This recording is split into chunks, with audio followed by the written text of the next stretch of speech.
Chères auditrices, chers auditeurs, bienvenue à Frisson sur le pod.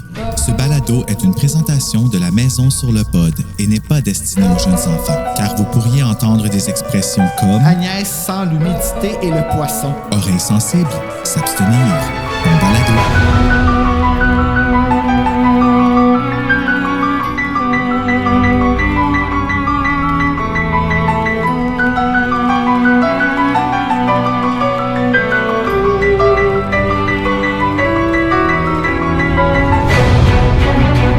Ces vacances seront-elles les dernières? Qui est ce garçon? Il, c'est ton ami. Je croyais que vous n'étiez que 5. C'est exact. Vous voulez augmenter le prix de l'allocation parce qu'on a un ami? J'aime savoir c'est qui vient ici. Vous n'avez pas de travail à faire? J'en ai trop. Agnès et ses 4 meilleurs amis ont hâte de profiter de leurs vacances loin de la ville. Je croyais que tu aimais Val. As-tu décidé qu'Edgar est plus ton gendarme? Il m'a donné un champ de poule. Il m'a demandé qui est Val. Sans doute qu'il voudrait augmenter le prix de l'allocation si on est 6. Hein? Est-ce qu'on est 6? Je le souhaiterais. J'espère qu'il reviendra. Mais en arrivant à la baie, ils ne trouvent rien à louer, sauf la vieille maison des Jasmins. Que sait-on de lui à part qu'il est superbe? C'est une demeure vraiment bizarre. Les portes se verrouillent mystérieusement. Des voix se font entendre. Celle d'une femme parlant doucement et celle d'un enfant se plaignant. Il aime la pêche. Il a mangé pour 2. Il a mangé pour 2. Oui, il a mangé pour 2. Excusez. Je m'attendais pas à ce phrase-là. Il aime la pêche. De la musique provient de l'étage condamné et de longs sanglots déchirants résonnent en écho dans toutes les pièces. Il n'est probablement pas mon cuisinier. Lors d'une panne d'électricité, les amis d'Agnès disparaissent les uns après les Il autres. préfère être seul la plupart du temps. Pour les retrouver, Agnès fouille la maison plongée dans le noir. Il reviendra. Crois-moi, est-ce que je mentirais à ma meilleure amie? Oui, il reviendra, oui. Elle découvre un corps dans le marais. Répète après moi. Il reviendra. Il reviendra. Il reviendra. Il reviendra. Il reviendra. Quel terrible secret cette demeure peut-elle bien cacher? Il reviendra. Saute avec moi.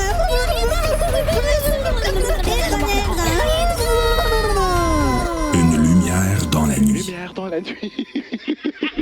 Frisson numéro 71.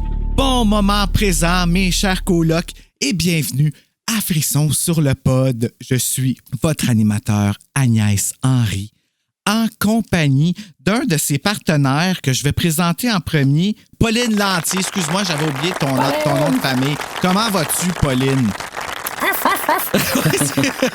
Non, c'est parce que pour l'anecdote, comme je disais, c'est vraiment drôle parce que l'autrice s'appelle Barbara. Là, son nom de famille m'échappe, mais... Barbara Steiner. Steiner, hey, Yes. ça fit en plus. Mais ma petite fille s'appelle Barbara. Hey, elle s'appelle Barbara because we're coming to get you, Barbara. Oui, ben oui. C'est ça. We're Voilà. going to get Poursuis. you, Barbara. Oui. Tu sais, la chienne de la famille de ma blonde, elle s'appelle Pauline. Fait que ça... Fait que Ça a tout donné est dans comme tout. ça. T'es là Tout est pour dans cette tout. raison-là. Puis là, ben, on est ensemble, toi puis moi, à soir pour recevoir notre invité d'honneur. Parce que qui aurait cru que ça arriverait un jour? En tout cas, je sais pas pour toi. Moi, il a fallu que je m'arrête un petit 2 minutes, une couple de fois cette semaine parce que spécial. On a avec nous, là, je vais le dire, puis je vais arrêter après, je te le jure, une directrice chez Frisson, Rachel Gravelaine! Bonjour! Hey, c'est tellement cool que tu sois là, Rachel. Merci. Ben, ça fait vraiment plaisir d'être là. Faut dire aussi quand même, je suis d'abord autrice. Puis quand j'ai accepté, j'étais autrice. Là. Oui, oui, tout à que fait, c'est pas, ça. je C'est suis ça. la même personne, là, je vous assure. Non, mais c'est ça qui est cool. C'est comme. On parlait de ça, c'est justement, je parlais de ça avec mes amis et qu'on s'en venait enregistrer. Tu sais, qui aurait cru quand j'étais le petit gars dans le cours d'école en 4e année, avec mes frissons dans mes mains, puis que, tu sais, c'était tout. Je dirais pas que c'est toute ma vie, mais presque. Et, tu sais, j'avais ma collection, puis comme tu sais, c'était super cher dans mon cœur, puis qu'un jour, je serais assis chez nous à 41 ans, à chiller un vendredi soir avec. Par hasard, tu as été nommée directrice après, mais oui, là, c'est vrai, ça fait 1 an que c'est prévu, cette histoire-là. Moi et Marc-André, on a revu ton livre Sombres aveux ensemble. Et là, toi, Rachel, ton historique avec les frissons, ça part de où? Ben là, ça part de loin, comme vous autres. Quand j'étais plus jeune, j'ai commencé à en lire là, très tôt. Là, je devais avoir 11 ou 12 ans. Là. Ouais, à peu près 11 ou 12 ans. Puis je suis vraiment tombée en amour avec les frissons. J'en lisais en rafale. Je veux dire, moi, mon trip, c'était d'aller à la pharmacie, puis fouiller dans le tas de livres qu'il y avait là, puis faire « Ah, celle-là, je l'ai pas lu! » Mon fantasme, c'était de les avoir toutes lues un jour. Je pensais pas que je deviendrais directrice de collection. Je pensais même pas que j'allais devenir auteur, mais déjà à cette époque-là, j'en écrivais. Là. J'ai des cahiers Canada avec des textes que je m'essayais. Là, donc, des nouvelles, puis tout ça, là, tu sais, avec des... exact. Ouais, hein? Mm-hmm.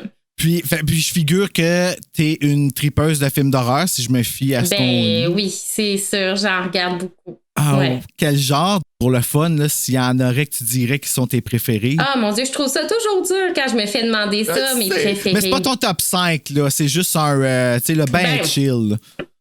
Pour vrai, j'ai regardé souvent les Freddy Krueger. Fait que ça serait une honte de pas le nommer. Une honte! Il n'y a pas beaucoup de films d'horreur que j'ai regardés souvent. Je trouve que les Destinations Ultimes, je les ai réécoutés récemment puis j'ai trouvé ça vraiment le fun. Même si sont très satiriques, là, on s'entend. Là, c'est exagéré, mais un peu de la même façon que quand on regarde les vendredis, les Freddy Krueger, dans le fond. Là, moi, je mélange les titres aussi.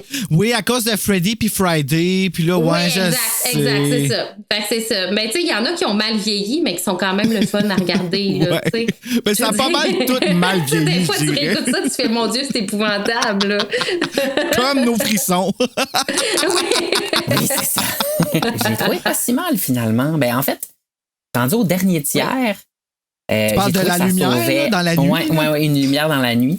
Mais cela dit, je voulais dire, ça paraissait dans Sombres aveux que tu étais une lectrice de frissons parce qu'on la sentait, la vibe des frissons des années 90.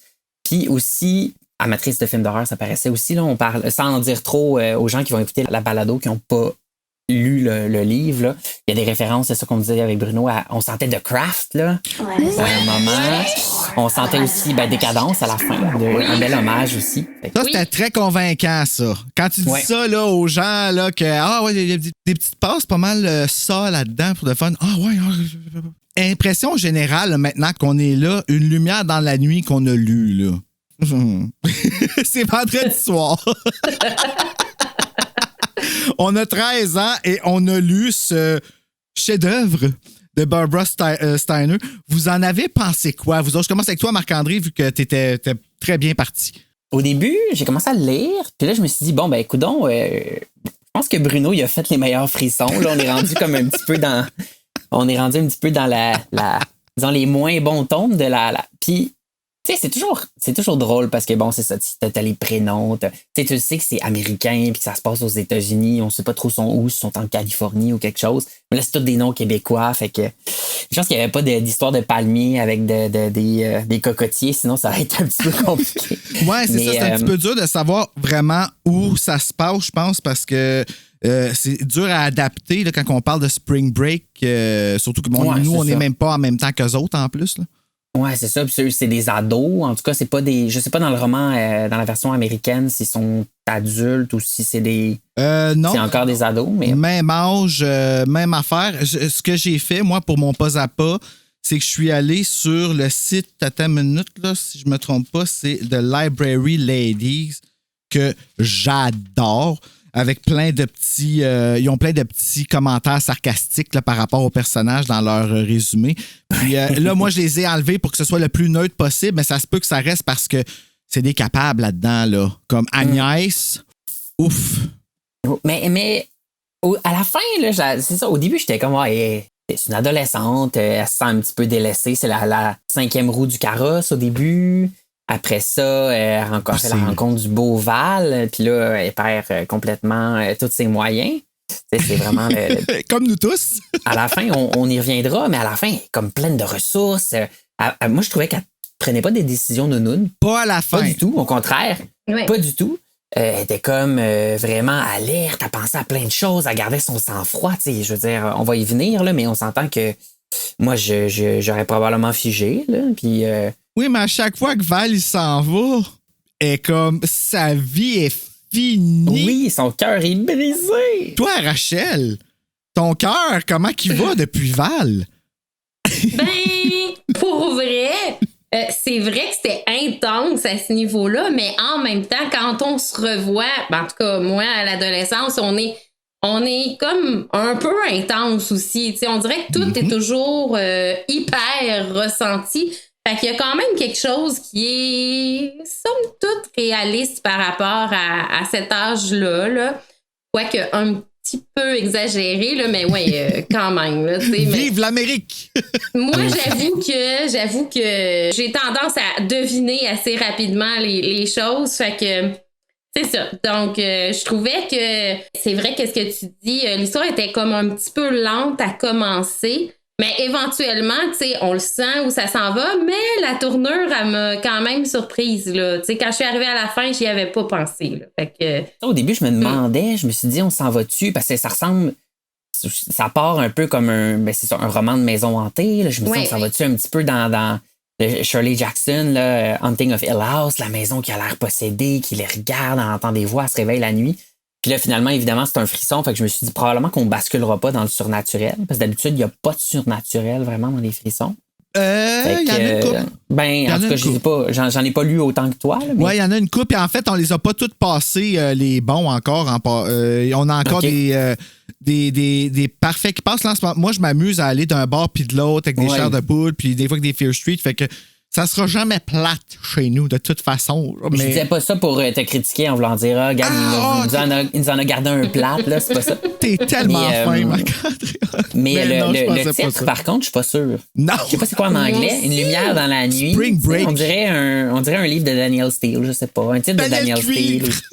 Nora Roberts, là. Je suis d'accord avec toi. La lumière dans la nuit, là, c'est comme pas punché comme titre. Puis on dirait que même quand on lit l'histoire, c'est pas tant lié. Ben, c'est pas parce qu'il y avait une lumière au grenier qu'ils voyaient quand ils sont arrivés, ça serait dit ça. Ben, je sais bien. Ouais. Je sais pas. Ben, c'est frisson. Moi, je blâme tout le temps ça, tu sais, c'est qu'il fallait qu'ils adaptent. Dans ce temps-là, c'est qu'il fallait qu'il adapte. En plus, il y avait le souci d'adapter ça à la sauce québécoise. En anglais, c'est Spring Break, le titre du livre. Mais moi, je pense qu'ils ont appelé ça comme ça pour nous. Parce qu'il fallait qu'on promouvoie l'épisode en disant Une lumière dans la nuit avec Marc-André Lapalisse et Rachel Gravy. Oui, c'est ça. Hey, hein? Lumière. Il y a comme une vieille chanson western là, que mon grand-père écoutait, puis c'est comme une fleur dans la nuit. Puis là, moi, tout le long, j'avais changé puis une fleur. Et une lumière dans la nuit. Je connais pas ça. Va peut-être falloir que tu viennes l'en faire au 45 tours. Écoute, peut-être. On en reparle. C'est une chanson de Georges Hamel. En tout cas, c'est un chanteur qui était bien populaire au Québec. Il y a quelques années, mais mon grand-père aimait bien ça. Je vous fais une fiche technique et après ça, on va se pitcher dans le frisson. Qu'est-ce que vous en dites? Allons-y. Une lumière dans la nuit. Frisson numéro 71, écrit par Barbara Steiner et adapté pour le Québec par Marie-André Warnon-Côté, qu'on salue et qu'on espère qu'elle va bien et qu'on remercie pour cette magnifique soirée. Aux éditions Héritage Inc. durant le premier trimestre de 1997 en 154 pages. Titre original Spring Break, donc la semaine de mars ou la semaine de relâche. Je ne sais pas trop comment on pourrait appeler ça autrement. Là. Point Horror numéro 71, publié aux éditions Scolastiques le 1er février 1996, donc la même année que Scream, en 202 pages. Et il a obtenu un total de 8 éditions. On peut l'avoir d'ailleurs encore sur Amazon dans sa version anglaise, dans une version Kindle. Il n'est pas mieux en anglais, comme je vous dis. Non? Je sais même pas c'est quoi les noms qu'on va avoir. Ce qui va être drôle, c'est que je vous explique comment j'ai fait mon pas à pas.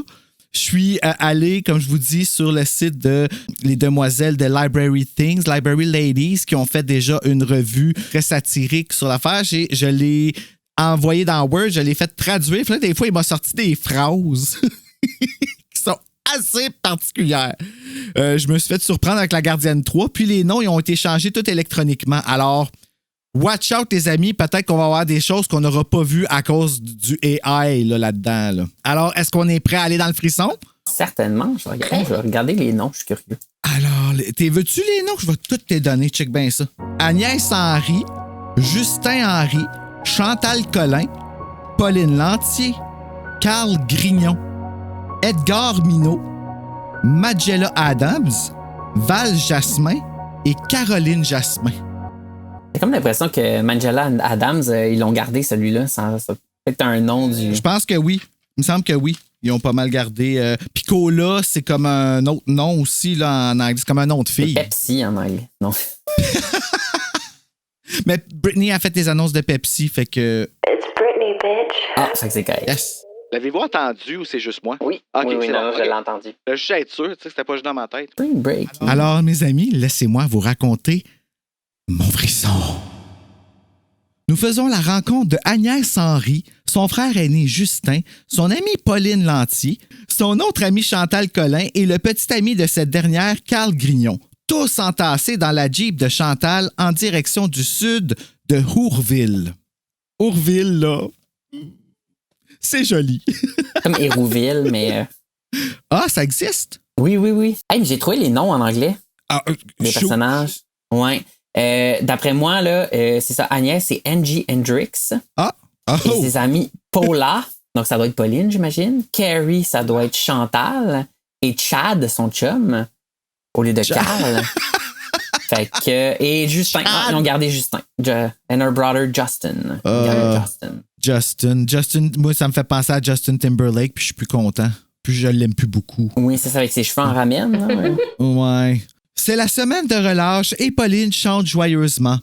Elle chuchote à Agnès de changer de place avec elle au prochain feu parce qu'elle aimerait s'asseoir à côté de Justin.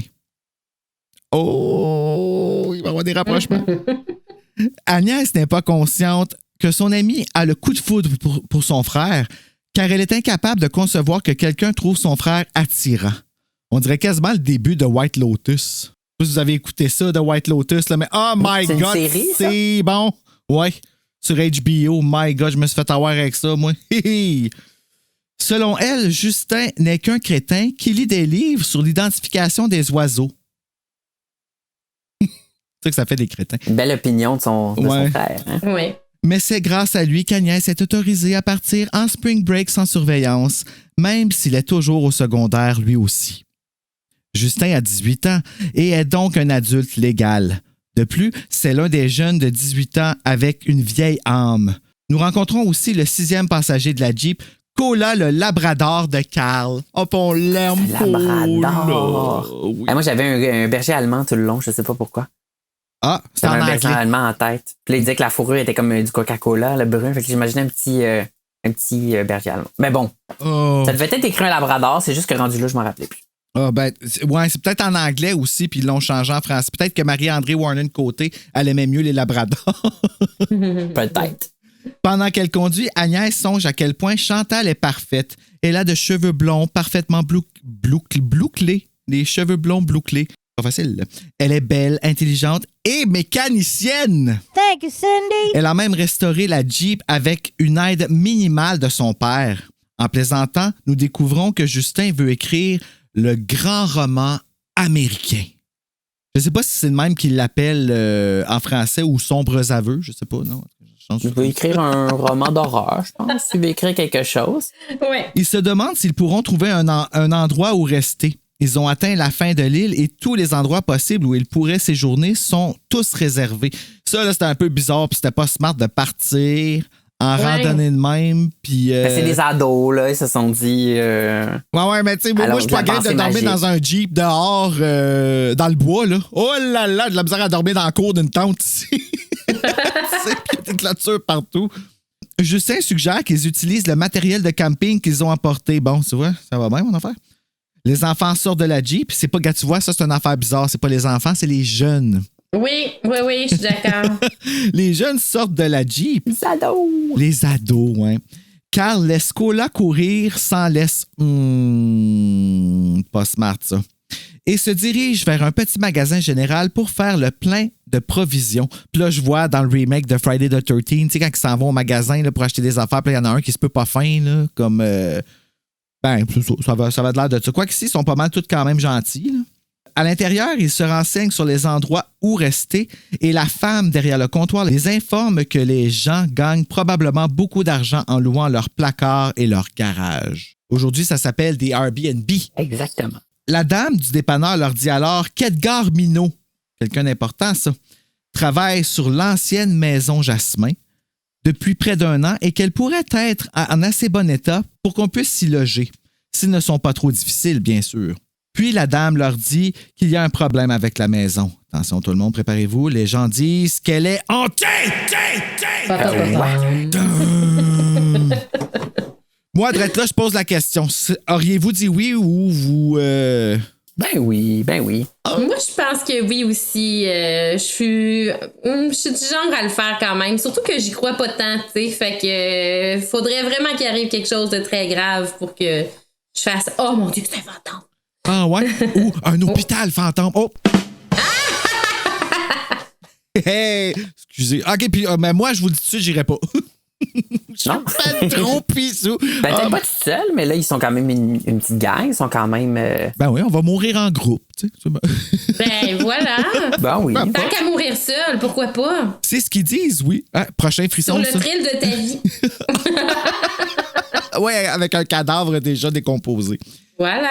Les jeunes ont diverses réactions à la bombe hantée. La plupart sont sceptiques, mais Justin est très emballé, pensant que cela lui donnera de l'inspiration pour écrire des histoires de fantômes lorsqu'il rentrera à la maison. Pauline le taquine à ce sujet. La dame du magasin général les informe qu'il y a un sanctuaire d'oiseaux près de la maison qui est assez isolé. Et bien sûr, il y a eu un trou dans le mur de la forme de Justin parce qu'il est parti à courir pour les identifier. Ouais, exactement. La dame du magasin général appelle Edgar Minot pour eux et nous découvrons qu'elle s'appelle Magella Adams. Je me demande si c'est la fille de mercredi. Tu sais, on a Oui, pas... c'est ça. Elle fait partie des Adams. La famille ouais, c'est Adams. ça. Peut-être c'est celle avec plein de poils. Là, tu sais, là, celui qui fait... Ah oui. La chose. La Avec chose. C'est pas la non, main, ça? le cousin machin. Cousin machin. C'est cousin machin. Voilà. La chose, chose, c'est la c'est la main. main. Oui, c'est ça. Oui, c'est ça. Ou un film de John Carpenter. Ouais. Elle leur organise une réunion et les jeunes se rendent à cette maison. Agnès trouve qu'Edgar est un vieil homme effrayant, courbé et presque chauve. Ben, elle le trouve comme ça parce qu'il est comme ça. Mais... Ouais. Des beaux préjugés. Ouais, elle Il est trouve vieux, effrayant. OK, elle trouve effrayant. Ben, il est effrayant quand même. Les circonstances dans lesquelles on le retrouve, moi, je le trouve un peu... il me ferait peur. Mais moi, je suis pissou dans la vie. C'est pour ça, tu sais, j'ai jamais sorti de ma phase frisson quand j'étais petit. Moi, j'imaginais un petit peu mon grand-père, là, patenteux, qui répare des affaires. Là, fait que peut-être que c'est... Oh, tu sais. Ben, il écoutait répare ça à pas tout. nécessairement une maison, mais tu sais... je suis comme, le petit monsieur, il est vaillant, il s'en va faire des petits travaux sur sa petite maison, puis il est bien fin, par ailleurs. Là, Tu vois le bon louer côté ça. des gens, Marc-André, une chance que tu existes. Hein? Les jeunes apprennent qu'Edgar va travailler sur la maison pendant qu'ils y restent, mais il n'y a pas de voisins à proximité. Puis il mentionne les oiseaux et demande si les jeunes aiment les oiseaux. Comme on disait, Justin est fou dans la merde. Il en profite pour parler de toutes ses connaissances des oiseaux pour les faire aimer d'Edgar. Les jeunes suivent Edgar sur une route déserte et ils ont leur premier aperçu de la maison. Agnès trouve que ça a bien l'air d'une maison hantée et Justin prétend qu'il serait déçu s'il n'y avait pas de fantôme. Puis Pauline dit à Justin qu'il est doué avec les mots, alors il devrait leur décrire la maison. Déjà?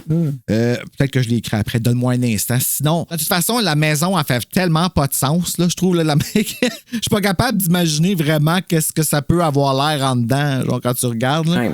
Donc, tu te dis, ça date de quelle année, cette maison-là? Ça fait un petit peu, c'est ça, la maison là, de Shirley Jackson, là, Hill House, avec des petits passages secrets partout. Ouais, puis il y a de l'électricité en plus dedans. Fait que c'est ça, il y a du monde qui ont habité dans cette maison-là, quand même plus que récemment. Là. Lui, il dit 1 an, mais en tout cas, Agnès dit que la maison est solitaire.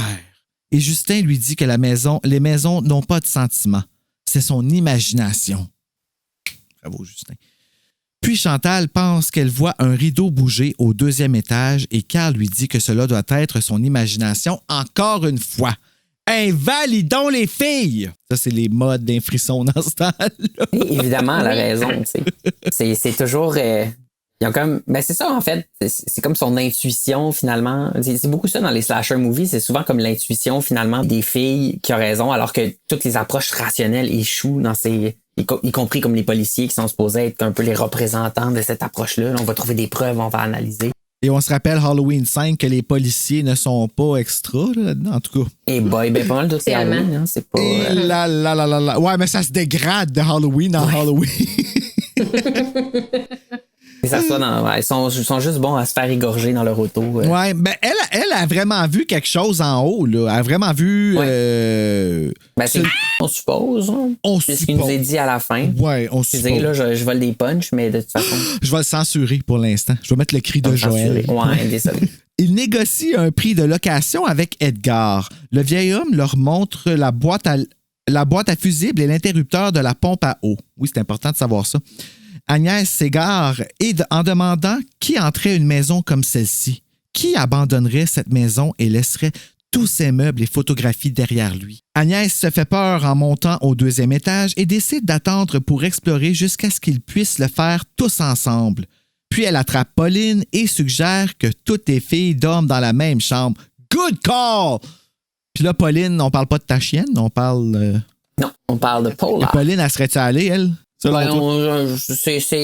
aurait voulu dormir avec tout le monde. Ah ouais? Elle aurait-tu senti les fantômes, parti après des affaires ou... Je sais pas, hein? Mais pas... ben sûrement, tu sais, les chiens, ça... Parce que Bella, elle reste entre mes jambes, là. OK. Agnès et Pauline choisissent une chambre et sortent sur le balcon pour jeter un coup d'œil autour d'elle. Ils voient Edgar sortir de la maison et les regarder. Pauline dit qu'il lui donne la chair de poule et qu'elle espère qu'il ne restera pas toute la semaine. Tu sais qu'il va rester là toute la semaine, il l'a déjà dit. Il s'ennuie, le pauvre monsieur. Puis il va vous le dire, déjà que vous le louez moins cher, là, tu devrais pas... Ah, les gars! Après le départ d'Edgar, Chantal sait exactement dans quelle pièce se trouvent les autres filles. Et là, c'est un petit sarcasme du site, alors je vais l'enlever. Mais elle emmène son lecteur CD dans la place. C'est ça qu'il dit, sa valise et son sac de couchage. Elle décide d'aller nager avant qu'il ne fasse nuit et Agnès commence à s'exclamer « Le dernier arrivé est whatever. Je sais pas c'est quoi. Hélas, nous ne saurons jamais quoi parce qu'à ce moment précis, le son de la musique et des rires leur parvient quelque part dans la maison. Une étrange musique de fête. Puis là, j'étais pas capable vraiment d'imaginer une autre musique que The X-Files. Attends, c'est... Ouais. Mais c'est pas vraiment une musique de fête. Ben ouais. Ben tu sais que t'entends au loin, genre avec le piano puis tout ça. Je voyais pas vraiment quel genre de musique, à moins que ce soit la musique genre dans Zibo, le clown, en Fais-moi peur ou quelque chose de même. Là. Tu sais, quand ils sont dans la fête foraine. Ouais. Ou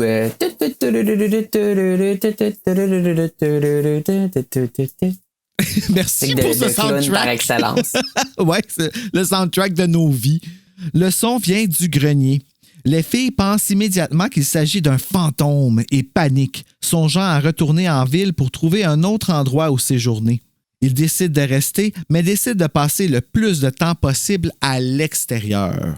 Bonne idée. De toute façon, ils ont déjà fait toute la ville puis il n'y a pas de place nulle part, ils l'ont déjà dit. Fait qu'à moins de dormir dehors, là... De toute façon, ils sont pas là pour profiter de la plage, profiter de l'eau, ils sont pas là pour rester dans la vieille cabane. Mais tu sais, la décision réelle, là, t'entends une musique qui provient d'une pièce dans la maison. Est-ce que tu dis « Oh, on fait semblant de rien, on va sortir dehors ».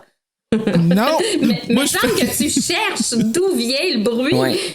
En tout cas, plus ardument que ça. Là, parce que il y a quelqu'un dans la maison, dans la salle dans laquelle on va dormir, on connaît pas la place du tout. Bon, on va rester ici. Ça, tout va être calme. Pas de problème. Ben, c'est ça, tu sais. Premier arrivé au lac. Non, c'est pas. Elles arrivent à la plage et décident de ne rien dire aux garçons de ce qu'elles ont entendu. Ben oui. Ben, ils vont se faire invalider pareil. Fait que ça sert-tu vraiment à quelque chose? Au lieu de cela, elles crient, éclaboussent et font autant de bruit que possible pour ne plus avoir peur. Ça s'appelle le déni. De retour à la maison, Agnès demande à Justin s'il croit vraiment aux fantômes et si les fantômes peuvent être gentils. Et là, on m'a raconté une histoire qui s'appelle Casper. Ouais, hein? Christina Ricci. Mais c'était bon, ce film-là. Oui, c'était vraiment cute. C'était Carrigan là, qui était un peu mauvaise, puis l'autre qui la suit, puis qui se brûle avec. OK, je vais trop loin. Mais peut-être un watch party à un moment donné, ce serait le fun. Ça fait longtemps que j'ai vu ça. Hey, tellement. J'ai pas revu ça depuis que je suis petit. C'est tellement bon. C'est Devin Sawa qui faisait Casper. Ouais. Puis on a parlé de Final Destination tantôt en plus, tu sais. C'est vrai. Puis c'était, Christina Ricci là, qui faisait la petite fille. Qui a joué dans Cursed. Ouais. Puis qui joue dans Yellow Jacket aujourd'hui. Selon lui, ils le peuvent être gentils, les fantômes. Agnès se rend facilement compte qu'il flirte avec Pauline, ce Ce qu'elle trouve étrange, mais intéressant, puisqu'elle a toujours considéré son frère comme un loser.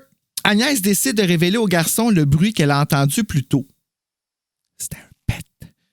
Maintenant, ce bruit vient de l'endroit où Justin a dit qu'il y avait une autre pièce derrière les lucarnes. C'est quoi des lucarnes? C'est les espèces de toits là, avec la fenêtre. Là. OK, comme sur le passage secret, là. Ça là. OK, là. Oui, je l'ai. En plus, je sais pas, il est où, là, je le regardais. Oui, je pense que oui. Frisson numéro 13, ça, je le sais. Carl déclare à Justin que les femmes essaient de leur... Les femmes, OK, essaient de leur faire peur. Justin les croit cependant et insiste pour qu'ils viennent le chercher la prochaine fois qu'ils l'entendront parce qu'il trouve cela fascinant. Mais Carl a son C'est un chat. petit Charles Tisser, dans le fond, lui. Charles Tisser. C'est un animateur à Radio-Canada, puis c'est lui qui anime l'émission Découverte là, de science. Puis là, il dit toujours, tu sais, dans cette émission-là, il dit toujours Fascinant. C'est fascinant. Ah, avec une petite ouais. voix. Mais là, j'imagine comme la version jeune de lui, là. Ben ouais, Carl, fascinant. Charles, tu sais, ça se ressemble, fait que ça fait full de sens. là. Je suis sûr C'était Carl ou c'était Justin? Je sais pas, c'était pas Justin qui disait fascinant. Ok, c'était Carl qui disait fascinant. Carl, il trouvait ça fascinant. Ok. Fait que ça doit être... ouais, je pense que c'est lui, en tout cas. Ils préparent des spaghettis, les jeunes, pour le dîner, puis ils entendent à nouveau la musique. Justin réussit à convaincre la bande d'aller y jeter un coup d'œil et Agnès ouvre la voie à la montée des escaliers. Les jeunes pensent que le son vient du 3e étage, mais il n'y a pas d'escalier menant au 3e étage. Ils pensent qu'il y a peut-être un set d'escaliers de domestiques dans la cuisine qui va jusqu'en haut.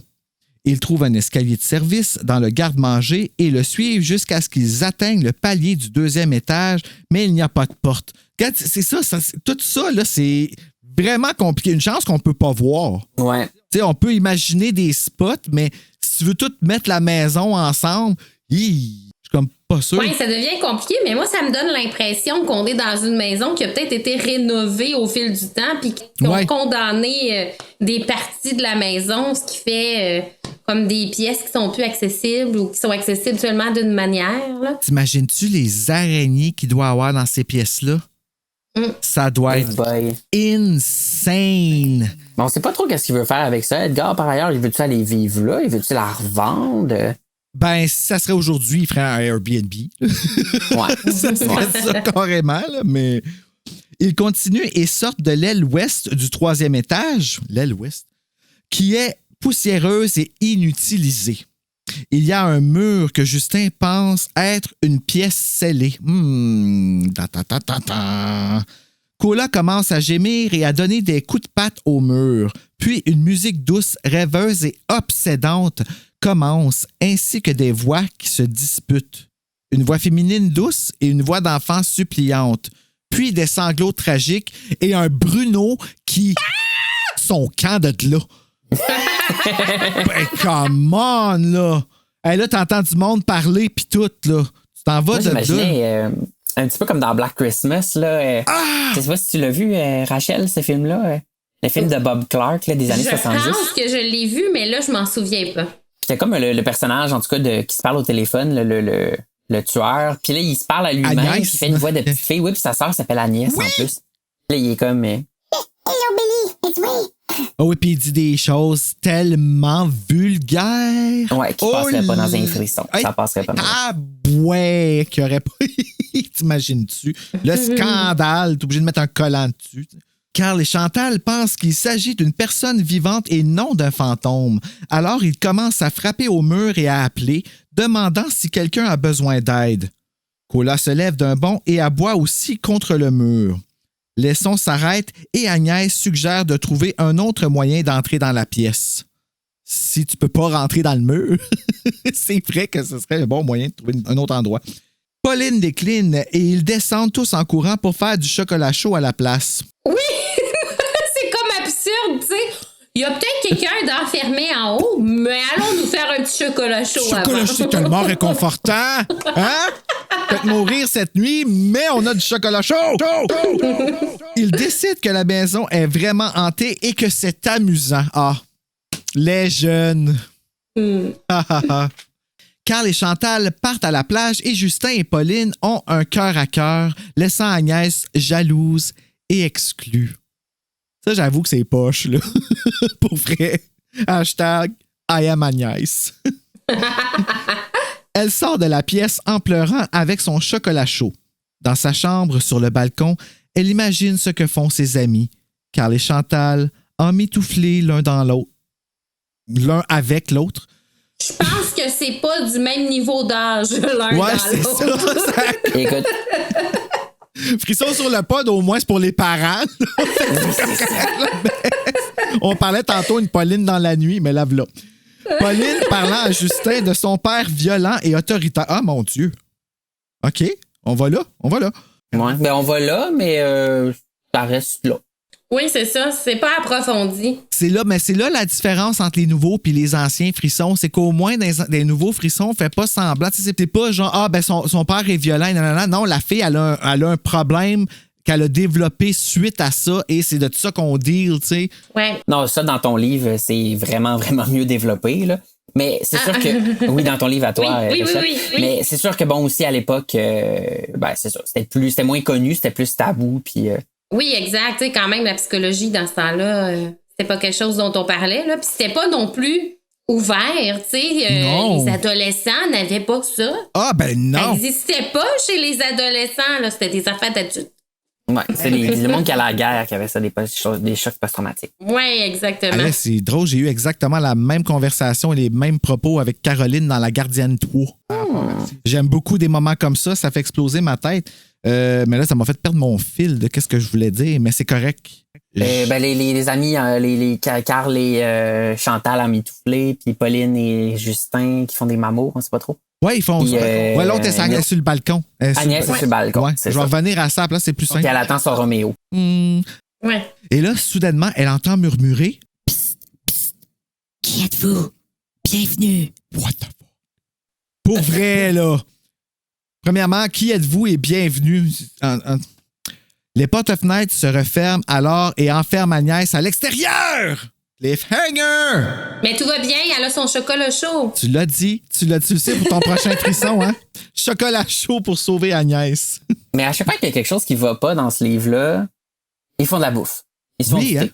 Oui, ou du spaghetti. C'est vrai. Ou des hot dogs. Ouais. Puis, mais moi, ça me faisait tellement penser car Nicolas, là, pour moi, c'était Sammy et Scooby-Doo. Là. Ah oui! Tellement une image bonne, oui. Ils voulaient manger des hot dogs, manger des hamburgers. Scooby Snacks. Dans la conversation qu'on avait pris sur Messenger, je vous avais envoyé. T'as tellement les meilleurs. Moi, l'affaire d'Agnès, quand Val s'en... Ben ça, on en parlera. Ah, ça m'a tué. On s'en vient, là. Il s'en vient, notre beau... Elle bel Adonis, là. Ah, mon Dieu, Val. Dans La Gardienne 3, il s'appelait Zachary. Puis c'était un cowboy qui comme drivait des chevaux. Des chevaux. Comment tu dis ça? Conduire un cheval, non? Pas de même, ça se dit. Mais, il montait à dos de cheval. Oui, ouais, c'est ça. Il raidait. On va se contenter de ça. Hein? 3 personnes qui font des affaires littéraires dans la vie. Puis on cherche nos mots. Elle court vers la prochaine série de portes sur le balcon, mais elles sont verrouillées. Alors, elle commence à crier pour Chantal et Carl sur la plage. Oh non, ça vient de me partir. Sur la plage, Nathalie Simard, René Simard, on se rappelle? Ouais. OK, merci. J'ai besoin de confirmation. Chantal finit par l'entendre et s'approche pour la laisser entrer, mais commence à se moquer d'elle parce que la porte n'était pas verrouillée du tout. Oh non. À ce moment-là, Agnès est blottie dans un coin du balcon en train de pleurer. Pas drôle. Moi, là, je fais juste penser à Cheryl dans Evil Dead. Première qui se fait posséder, là, personne ne la croit, mais des arbres viennent littéralement de la... On va s'arrêter là, mais de l'attaquer, là. Peux-tu juste dire quelque chose 2 secondes? Ben oui, lance-toi. C'est juste que ma conjointe est partie courir puis elle m'a amené le moniteur. Fait que ma fille a fait dodo. OK. Si jamais elle se réveille, je vais déposer le micro puis je vais aller la bercer un petit peu. Ben oui. Vous pourrez continuer puis je reviendrai. Tu mettras le moniteur en face du micro, comme ça on va pas l'entendre dans le micro. Comme ça? Elle est terrorisée des fois. Ben je peux vous montrer, là. Mais là, vous verrez pas grand-chose, là. Elle est juste comme... on voit juste un petit peu sa tête entre les barreaux de bassinette. Ouais. Puis moi, j'aime pas trop ça, voir ces images-là depuis... je vais pas aller... Ben, tu sais quel film, là? C'était tellement drôle. Oui, de Paranormal Activity. Oh, Oui, c'est drôle. Ah non, mais c'est tellement drôle parce qu'à un moment donné, on l'avait comme, j'avais comme filmé. En tout cas, ben, j'avais mis le moniteur, puis elle était vraiment en dessous des couvercles. Puis à un moment donné, elle s'est mise à bouger. Mais tu sais, comme, on voyait juste, genre, on voyait juste comme le drap blanc qui se soulevait. Puis là, à un moment donné, ma conjointe est arrivée. Puis là, elle était comme pas tout à fait dans le cadre. Fait qu'on a juste vu comme la petite se lever puis disparaître du champ. C'était vraiment, là. Ouais, on avait l'impression d'être dans Paranormal Activity. Puis est-ce que vous captez des interférences encore avec ceux-là? Non, ça va bien. C'est de la vidéo avec du son, puis ça va très, très bien. Nous, on... Non, ça va bien. C'est qui est dans la chambre de ma fille, là? Non, mais moi, j'avais ça, tu sais, pour mes enfants, mais c'était des vieux émetteurs, là. Fait que des fois, je captais, je sais pas, les voisins, peut-être, là. Ouais. Mais ça fait freakant, là. Ça fait des sons bizarres, là. Mais, tu sais, moi étant moi, j'étais comme... Oh! Oh, je capte quelque chose! D'où ça vient? Elle écoute le monde. C'est une petite caméra style webcam comme on avait avant avec un petit écran. Là, ça ressemble à un écran de PlayStation, là, les PlayStation P là, qu'il y avait dans le temps. Fait que c'est ça. C'était juste pour dire si jamais, mais elle a l'air à faire des beaux dodos. Oh, petit dodo. Puis si elle pleure, ben, oh, we're coming to get you, Barbara. Barbara, exactement. Je vais le dire tellement de fois, là, sérieux, c'est... Ouais. Pauline et Justin apparaissent une seconde pour se moquer d'elle, puis reviennent en courant en riant l'un avec l'autre. C'est pas fin là, que tout le monde... Moi, je serais tellement piste, là. Mais ça m'est déjà arrivé dans mes gangs d'amis, genre, d'avoir comme eu une peur de fou, genre, puis... D'ailleurs, petite anecdote, un moment donné, on est allé chez ma chum Jess, à toutes les années, elle fait une marche chantée dans son bois en arrière de chez eux. Puis un moment donné, ils sont tous partis à courir dans le bois, puis ils m'ont laissé là.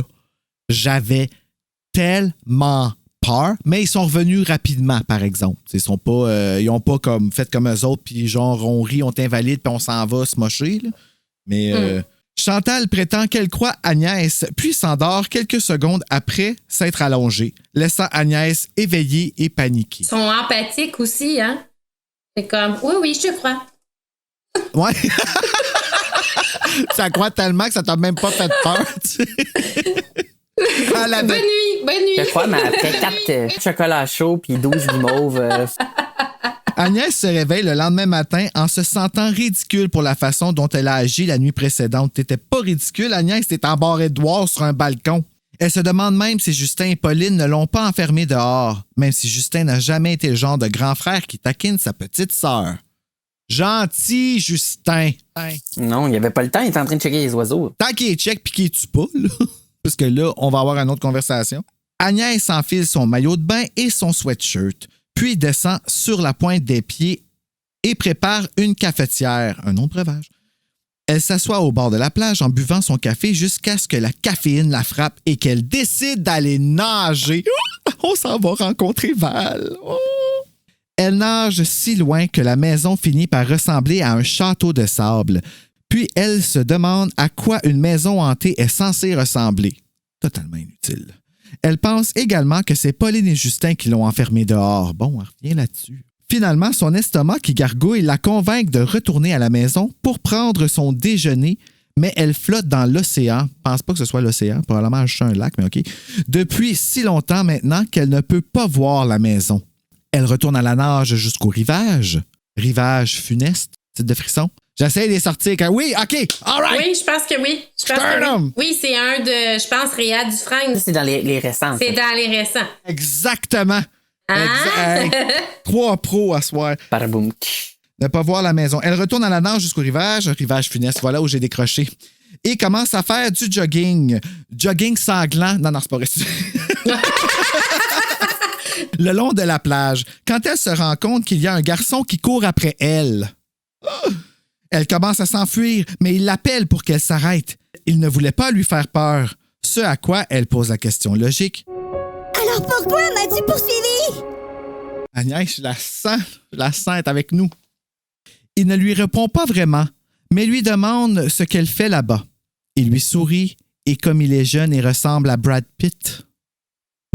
C'est-tu Brad Pitt en français aussi? On s'en rappelle-tu, Marc-André?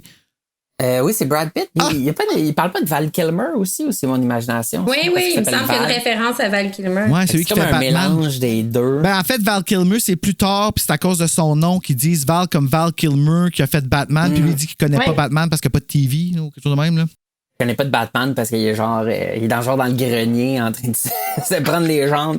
Ouais, c'est. Exactement. Cela suffit pour apaiser les craintes d'Agnès. Ça suffit pour apaiser les craintes de tout le monde si tu ressembles à Brad Pitt. Il est beau, C'est il est gentil. Exactement. C'est pour ça qu'on se fait tout avoir.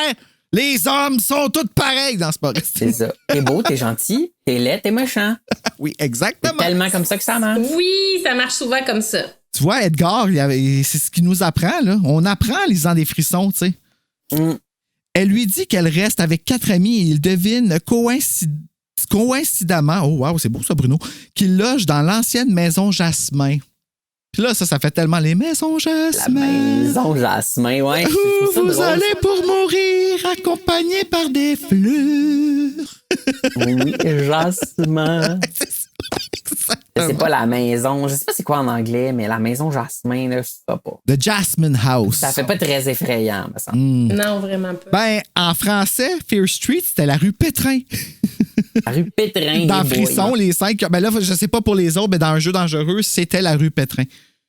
Il explique qu'il vit dans la région, mais qu'il a aménagé à Ourville lui aussi. Quel hasard, Val reste à Ourville. Et qu'est-ce qu'il y a à Ourville? La rue Pétrin. Agnès l'invite à la maison pour le déjeuner. On va te fournir en bouffe. Lorsqu'ils arrivent à la maison, il lui demande, toutes les jeunes, si elle a entendu dire qu'elle est hantée. OK, c'est ça, la gang de jeunes demande si on a entendu dire que la maison est hantée. Le reste du groupe est dans la cuisine. Ils sont surpris qu'Agnès ait apporté un parfait étranger dans la maison pour le déjeuner. C'est là qu'elle se rend compte qu'elle ne connaît pas son nom. Hey! Mais il est beau! C'est ça! Il est beau! On s'en fout de son nom! En anglais... Elle l'invite à entrer chez elle, toute, mais son nom. Il ressemble à Brad Pitt. J'ai son nom en anglais, c'est Val Jensen. Jensen House. Jensen. Pauline demande si c'est Val comme dans... Ah, le v'là. Val Kilmer ou Valentine dans Saint-Valentin. C'est son nom. Val est confus par Val Kilmer et Pauline répond... Il est le nouveau Batman. Voyons, étais-tu enfermé comme une roche? Non, sous une roche. Voyons, étais-tu enfermé sous une roche? Je vais le dire comme faut, hein, je veux pas manquer ma ligne, je suis une bonne actrice.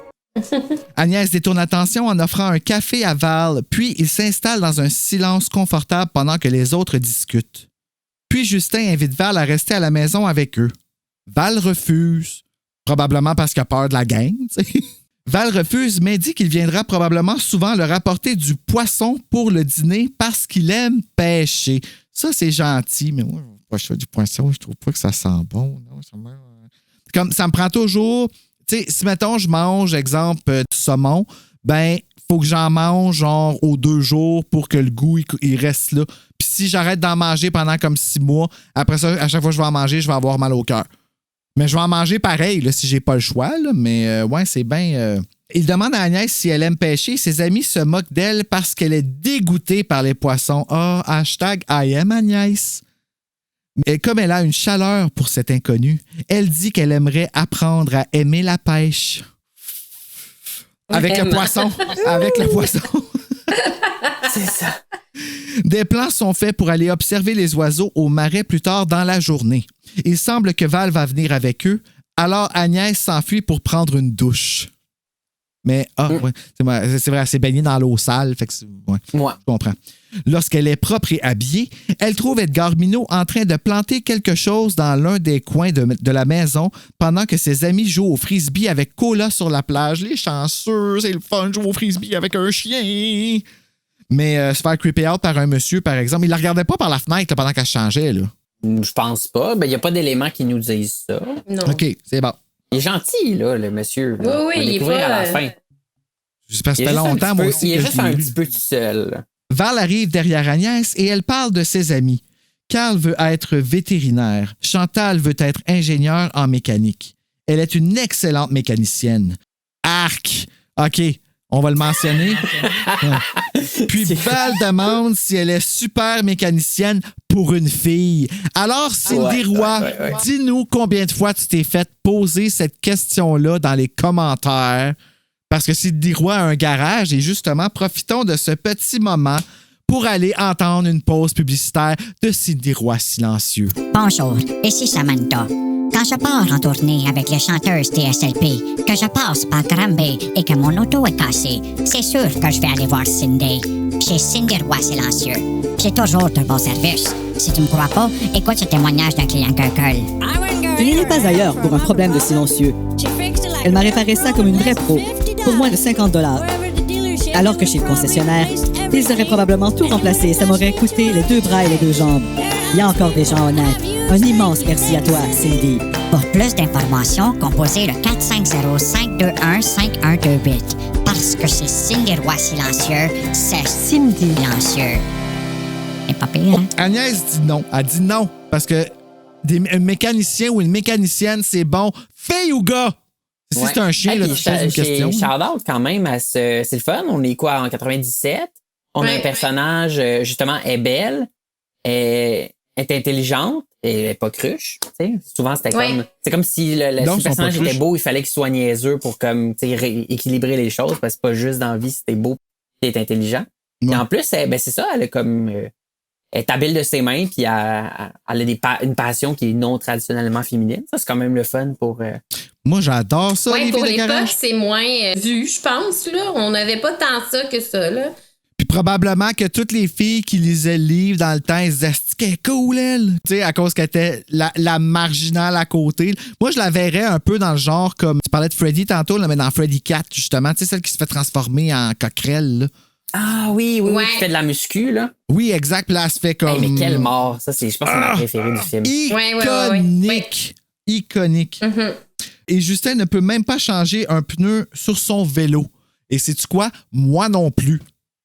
C'est pas si simple que ça. Moi, je l'ai jamais fait, personne. Moi, j'ai ça même à raccrocher ma chaîne quand elle débarque parce que ça salit mes mains. Ça salit mes mains. Ça m'écoeure. Mais il sera probablement un auteur à succès et engagera des gens pour tout faire pour lui. Alors, je me suis mis une note. Rachel, est-ce que tu engages des gens pour tout faire pour toi? Oh oui, absolument! Au Québec, c'est connu, les auteurs sont multimilliardaires. Ben non, pas à tout! Ben, tu sais, on veut pas péter la ballonne à Justin, mais il faut y mettre les pendules à l'heure. Faudrait qu'on y parle. Si on le met en contexte québécois, il va être très déçu. Ouais, il voulait être Stephen King, lui. Ouais, c'est ça. Il va être Patrick Sénécal! Agnès passe un testardataire. Voilà, je repars. Agnès passe un certain temps à se demander si Val l'aime bien, puis il décide brusquement de ne pas aller observer les oiseaux avec eux et s'enfuit. D'après moi, il écoute Angel, lui. Là, le Angel, le vampire. Ouais, je fais allusion à Buffy parce qu'Angel, il arrête pas de disparaître. Moi, ça me faisait penser à, tu sais, dans Friday the 13, partie 4, là, tu sais, celui qui vient venger sa sœur, là, qui se plante une tente pas loin de la résidence, là.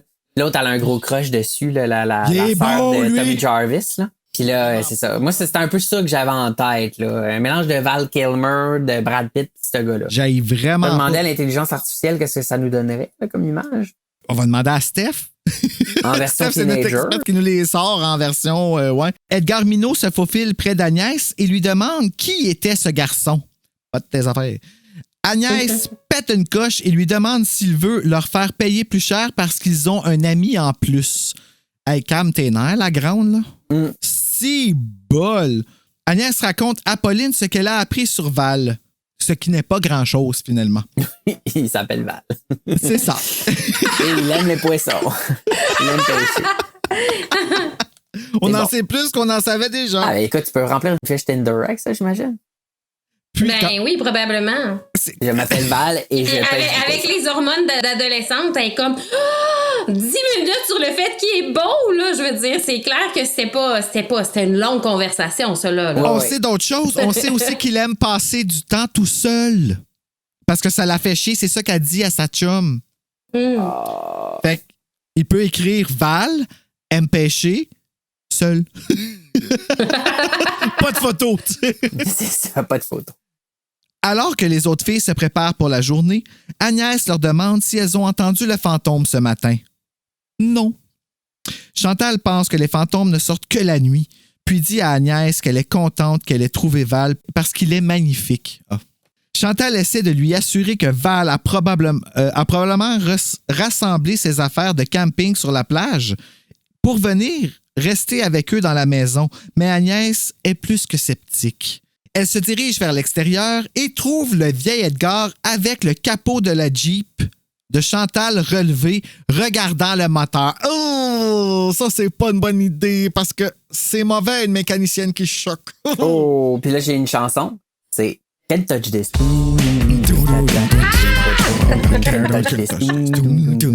T'as envoyé un gif à Bruno, tu ça. C'est comme une madame qui passe en Jeep. Puis elle est comme, elle le pointe ou je sais pas trop. Hey, mais sérieusement, on devrait faire une playlist puis la sortir sur Spotify pour aller avec. Ben oui. Les tunes qu'on nomme là, pendant cette affaire-là, là, comme on a fait avec SOS, ça pourrait full fonctionner. Je ferais une cassette avec, une lumière dans la playlist. Une lumière dans la nuit. Ou une playlist dans la nuit. Une playlist dans la nuit. Faudrait mettre une tune de Pierre Bellan aussi. Vivre seul, Juste parce que ça fait longtemps qu'on n'a pas entendu parler. qu'il ne reviendra jamais. Chantal n'hésite pas et laisse savoir à Edgar qu'elle n'aime pas que les gens s'amusent avec son véhicule, comme tout le monde. Elle a mis beaucoup d'efforts pour le restaurer et elle le protège. Surtout que c'est un Jeep, ça coûte cher en sacrifice. Là. Il se dirige en direction du marais et Agnès prend quelques collations dans son sac banane. Tu vois, c'est revenu à la mode. Oh! En plus, Justin et Pauline flirtent encore. Ils regardent des oiseaux, puis Agnès aperçoit Val à travers les jumelles. Oh boy! Oh boy! Il rejoint le groupe, puis dit des trucs aguichants comme qu'il aurait aimé connaître Agnès plus longtemps et qu'il aimerait continuer à la voir quand ils rentreront à Ourville. Oh, OK. Not gonna happen. Agnès invite Val à revenir à la maison avec eux pour un barbecue de hamburgers et de hot dogs et une baignade au clair de lune. Je dis oui vraiment pour les hamburgers et les hot dogs. Ça me tente tellement. Ça serait tellement bon. L'été s'en vient avec le barbecue bientôt en plus. Là. Pauline dit à Val qu'il peut déballer les saucisses fumées et il répond qu'il peut même beurrer les petits pains. C'est un petit détail comme ça, tu sais, c'est pour ajouter à sa liste Tinder. Bien beurrer les petits pains. Ouais, c'est ça. Capable de sortir des saucisses fumées et de beurrer des petits pains. Chantal plaisante en disant que si Val reste assez tard, il pourrait même entendre leurs fantômes. Oh là là là là là là. Il ramasse du bois pour un feu de joie. Edgar s'interroge à ce sujet, mais Justin le renvoie poliment. Alors que les filles remettent leur maillot de bain, Pauline taquine Agnès en lui disant qu'Edgar est gentil avec elle. C'est taquiné, ça. Pauline, c'est quelle, ça? C'est-tu la mécanicienne, ça? Non, c'est Chantal, la mécanicienne. Puis Agnès suggère qu'elle soupçonne Edgar d'être celui qui joue aux fantômes pour les effrayer. Puis elle fait référence à un film où un gars à qui un couple avait loué se cachait dans leur grenier en les regardant. C'est quoi ce film-là? Ouais, moi, je l'ai vu, mais je peux pas, j'arrive pas à me rappeler, là. Ben, c'est pas Black Christmas. Le gars, il se cache dans le grenier dans Black Christmas, mais il a pas loué à la maison. Mais ils savent pas. Il y a un film qui est sorti il y a pas longtemps, puis ils en ont parlé, il me semble même à Distorsion de ce film-là. Qu'il y a quelqu'un qui était dans le grenier, puis t'imagines-tu la chienne de ma vie? Ça, c'est le propriétaire qui était là, puis de la maison. Ben non, c'est lui. Non, je sais, mais je veux dire dans le film.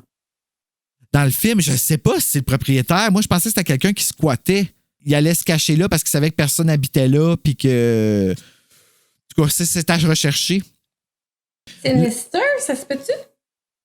Sinister, dans ça, c'est avec Il a pas vu ça celui qui a encore. joué dans Black Phone. Ah, c'est tellement épeurant. Ethan Hawke. Wakefield, ça se peut-tu? Je sais pas, mais c'est pas loin de chez cherche. nous, Wakefield. Ah, Moi, OK. je cherche, mais je vous dis ce qu'il y a. Pourquoi ils l'ont pas dit, le titre? Il n'y avait pas le droit? Ou... Ben non, ils en disent aujourd'hui, je sais pas. Peut-être parce que c'est pas un vrai film. Ah non, c'est pas ça. C'est sûr qu'il faut que ça soit quand même vieux, là. Faut que ça date au moins de 95. Oui, parce que c'est dans cette année-là qui a été écrit. Fait que... bonne question. Ben, il y en a tellement ça peut être un film d'exploitation qui est sorti pas mal obscur dans le temps. Ouais. Un nanar, comme on appelle. Le groupe nage et s'amuse à la plage, malgré les indications qu'une tempête pourrait s'installer dans les 2 prochains jours. Ils sont capables de regarder ça dans le ciel au loin, eux autres, que dans 2 jours, là, va y avoir un orage. Ils ont regardé sur l'ancêtre de Météo Média. Là. Ouais, les petites antennes. Ils ont vu ça à Salut Bonjour. C'était Guy Mongrain dans le temps. Là. Non, attends. Guy Mongrain. C'est lui qui faisait les Apollo années pré-Gino. Puis là, on est déjà dans les post-Gino. Imagine, on est dans 3 générations de Salut Bonjour. Gino. Ouais. Val est plutôt décontracté à ce sujet. Lui et Agnès nagent loin. Une fois qu'ils sont revenus sur Terre, nous découvrons que Val et Agnès étaient, selon Pauline, à au moins 1 kilomètre de là. Wow! Wow! Hey, puis les notions du temps là, dans ce livre-là, là, on dirait qu'ils viennent de manger, puis là, c'est déjà rendu le soir, ils font un chocolat chaud. En l'espace de 2 pages. Moi, à un moment donné, j'étais perdu dans la chronologie. Là. Et surtout qu'ils ont dû avoir mal au ventre là, avec toutes les cochonneries. Chocolat chaud, hot dog, dans la même journée. Là. Oh là, ben dans le même repas. Chantal, Carl, Justin et Pauline partent chercher plus de bois pour le feu de joie, laissant Val et Agnès à cuisiner. Oh, une petite date entre les deux. On a-tu entendu un enfant? Non. Ah. Val mentionne que Pauline lui rappelle sa sœur par sa personnalité. C'est la première fois qu'il parle de sa famille. Sa sœur aînée et ses parents sont toujours ensemble. Ah oui? Ses enfants. Ah, OK. Ses parents sont là aussi? On sait pas. Peut-être que lui, dans sa tête, il est comme dans le déni, puis... Oh là là là là! Elle est toujours vivante, puis ouais. Val fait remarquer qu'Edgar doit toujours être là puisque son camion est à l'arrière. Tout comme Agnès, il trouve étrange que le vieil homme traîne toujours après avoir loué l'endroit. Pas bizarre parce qu'il l'a dit, puis si vous étiez pas d'accord, vous pouviez partir. Moi, c'est ça. Mais fallait qu'on ait peur. Il mange et s'assoit autour du feu de joie. Et une fois de plus, on propose à Val de rester dans la maison avec eux s'il le souhaite. C'est tellement grand que cela a dû être un hôtel à un moment donné et que le propriétaire d'origine avait beaucoup d'enfants. Il n'avait pas tant que ça. Il y avait beaucoup de domestiques, par exemple. Il fallait loger ça, ce monde-là. Ouais, mais c'est ça, à un moment donné, c'est dans le fond, tu fais juste comme accueillir du monde que tu payes, là. Puis t'es payes-tu quand que il reste chez vous? Dans le fond, c'est tout ça là, en tout cas. Ouais, ben traditionnellement, j'ai jamais compris ça. Je pense qu'il leur offrait comme le gîte, là. Ils dormaient là, puis ils les nourrissaient, puis tout ça.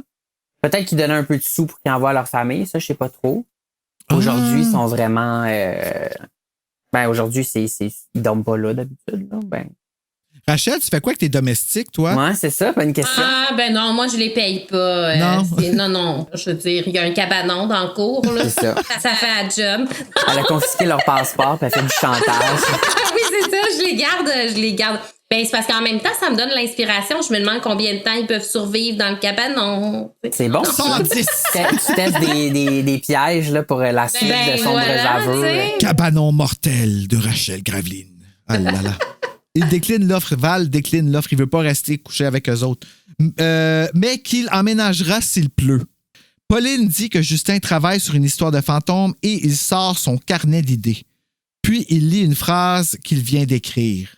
Agnès raccompagne Val à mi-chemin de son campement et l'embrasse. Oh my God! Le a baisé. Elle a embrassé un tueur. À 2h du matin, Agnès se réveille au son de la musique, des voix et des pleurs. Partez de là!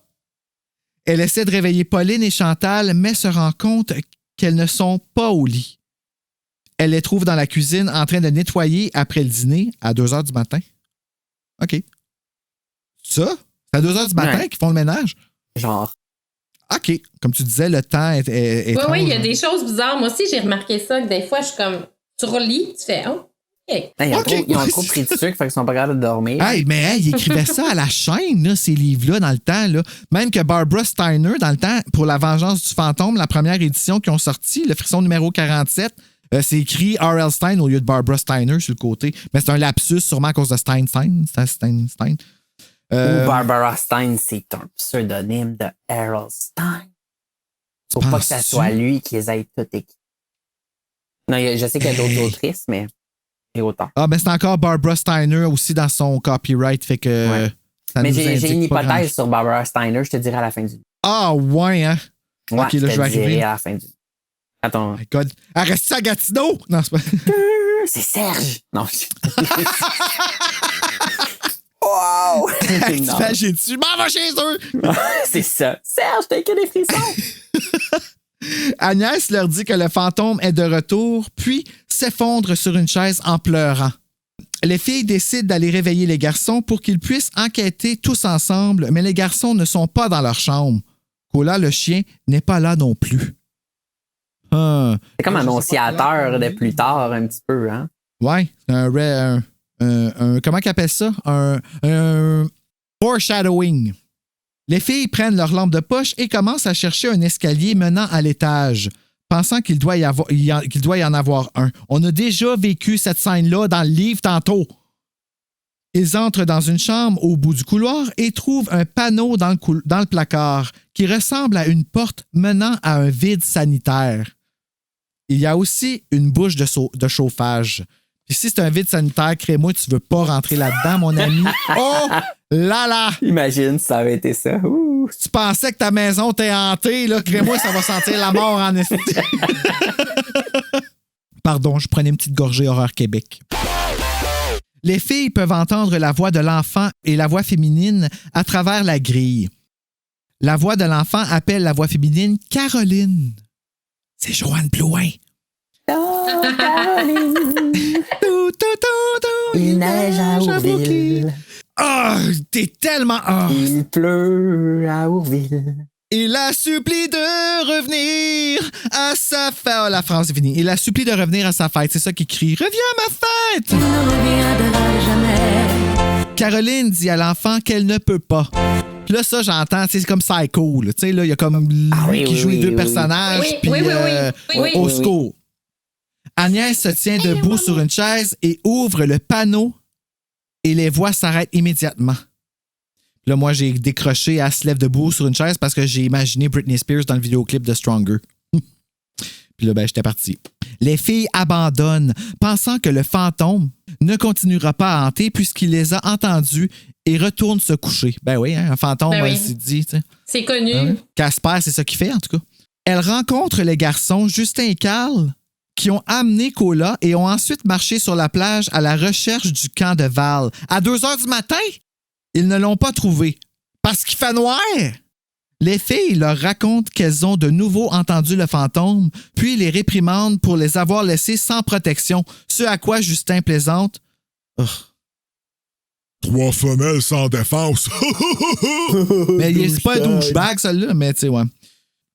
Les filles disent aux garçons leur plan de fouiller toute la maison demain. Agnès mentionne qu'ils vont essayer de trouver un moyen d'entrer dans cette pièce au-dessus de leur tête. Les garçons expliquent aux filles leur plan de faire une course de ravitaillement en ville pour chercher de la nourriture au cas où la tempête s'installerait. Parce qu'on se rappelle, ils l'ont vu venir au loin, quand le ciel est gris, la tempête arrive, pardon. Ils conviennent d'aller se coucher, mais d'abord, Agnès jette un coup d'œil à l'extérieur de la maison et découvre que le camion d'Edgar est toujours garé à l'arrière. Puis elle se demande s'il n'est pas dans le grenier, faisant semblant d'être un enfant. Il est 2h du matin puis Edgar est encore là. Ça, c'est weird. Mais c'était une bonne idée, mais c'était pas la bonne personne. Oui, en effet. Mais ça serait épeurant sacrifice, par exemple. Edgar déguisé en Caroline puis en enfant, là. Je sais pas si c'est épeurant ou drôle, tu sais. Les deux! C'est comme... Peut-être parce que je connais pas beaucoup d'Edgar, j'avais comme le visage d'Edgar Fruitier en tête. C'est encore plus creepy. C'est qui Edgar Fruitier? Dans quoi qu'il a joué? Je vais aller regarder une photo. C'est lui qui juste faisait la voix de M. Burns dans Les Simpsons. Il a joué dans plusieurs affaires. Oui. Mais c'est parce que la fin de sa vie, disons que il a comme été reconnu coupable d'harcèlement, agression sexuelle sur un adolescent, puis il a fini sa vie en prison. Puis... c'est comme une histoire, en tout cas. Mais c'est juste que là, j'avais comme l'image du monsieur, puis j'ai dit, c'est creepy dans le grenier. Ouais. On l'a toujours dit que c'était non, ça! C'est non. Tout le monde se réveille le lendemain matin et se prépare à aller en ville. Agnès suggère d'inviter Val et il entre dans la maison à temps pour entendre son nom. Sans cogner, lui. Il rentre dans la maison, puis c'est comme... Ouais. Ben, il est chez lui, hein? Oui, mais même s'il est chez lui, c'est quand même bizarre si tu as loué ta maison d'entrée sans autorisation. En effet, hey, t'imagines... Imagine, tu vas à l'hôtel. Mais là, c'est Val qui arrive. Oui, c'est Val qui arrive. Il sort de sa Batcave, là. Ou de son bas de grenier, on sait pas. Son bas de grenier, c'est ça. Ouais. Agnès invite Val en ville, mais il préfère passer la journée à pêcher. Parce qu'ils veulent souper, bien sûr. Il va réparer un bateau qui fuit. Oh. Qu'il a trouvé dans leur hangar à bateau. Il affirme qu'Edgar Mineau a dit qu'il était d'accord pour qu'il puisse utiliser le bateau. Elle retourne vers ses amis, pleurant presque parce que Val ne veut pas venir. Là, c'est là que je commençais à la trouver lourde un peu, par exemple. T'sais. J'étais comme, OK, là, il t'a pas dit qu'il voulait plus te voir, il a pas dit qu'il était plus ton ami, il a juste dit qu'il va te voir à soir parce qu'il veut pas aller en ville, parce qu'il aime pas ça. Il dit qu'il aime ça, puis là, ça va... Il m'aime plus! Ah oui, là, elle a perdu. Ça aurait très bien pu tourner en relation toxique, là. C'est elle qui l'attache dans le grenier, là, tu sais. Exactement.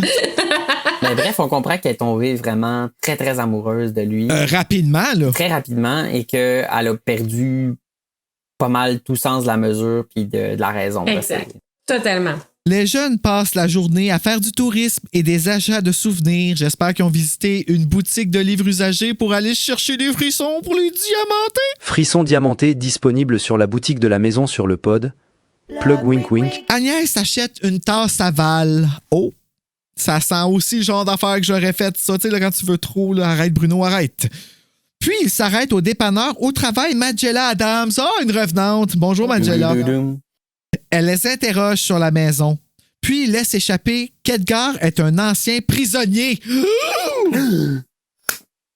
Il a tué un gars dans une bagarre dans un bar. Mais comme il était jeune et qu'il n'avait jamais eu d'ennui auparavant, il n'a été condamné que pour homicide involontaire. Seulement ça. Il est correct d'abord, mais il a dû se repentir en prison. Puis en prison, je suis sûr qu'il y en avait des frissons pour qu'il pouvait les lire. Un paquet de prisonniers avec des frissons. Oh my God! Sérieux, c'est la seule façon que tu pourrais me faire un crime si tu me dirais qu'il y aurait une bibliothèque de frissons en prison. Ah, tu pourrais faire ça, Bruno? Tu pourrais aller dans les prisons. Y a-t-il une prison à Gatineau? Tu pourrais aller donner des frissons. Il y a une prison à Gatineau. Tu peux aller donner des frissons. À Pinel? C'est ça, Pinel? Non, pas les gens, c'est comme, j'ai eu une révélation. Ouais, je suis une meilleure personne grâce à toi, Bruno. Grâce aux frissons. Je n'ai plus envie de commettre de crimes maintenant. Non! J'ai envie de me consacrer à la littérature. Frissons ont sauvé le monde. Je savais que c'était là pour une raison. Je pourrais leur apporter des beaux petits calepins comme ça, là. Tu sais, là, t'as-tu vu les beaux petits calepins? Attends, ça, c'est mon... Ouais, c'est lui mon préféré. Non, c'est pas lui mon préféré. C'est lui ici. Ah, allô, Britney? C'est mon téléphone qui dit des messages. Okay. Mais... Oh, wow! Oh, super beau! Les petits journaux, là, c'est pour financer le podcast, je vais les mettre dans la boutique, puis là, on les diamante de même, genre, puis Britney, arrête, tu vois, elle est tellement contente qu'elle se peut plus. Fait que, il y en a qui brillent dans le noir, il y en a qui... Comme les lumières dans la nuit, un peu. Hein? Marc-André, sérieusement, si t'arrêtes pas, je vais te demander ta main en mariage. Je suis rendu où avec ça, là? Yep. Les jeunes paniquent et Agnès décide qu'elle va demander à Edgar de ne plus venir pendant qu'il reste à la maison. Elle a le droit, ça, de le demander. C'est juste qu'il va falloir qu'elle paye la différence. Il retourne à la maison après avoir mangé une pizza. Ah, c'est que ça serait bon, de la pizza. Avec une croûte farcie au fromage. Ah, damn, c'est bon. Il trouve le camion d'Edgar devant la maison avec les deux portes ouvertes et toute la lumière allumée à l'intérieur. Du camion? Ah, les portes de la maison? La maison. Oui. OK. Ben là, la lumière. Pas d'ennui, mais là... Ah, t'as bien raison. Hein? Ce serait... Techniquement, c'est une lumière dans le jour. 6 mois plus tard. Ben oui, c'est vrai. Directrice de prison, mesdames et messieurs.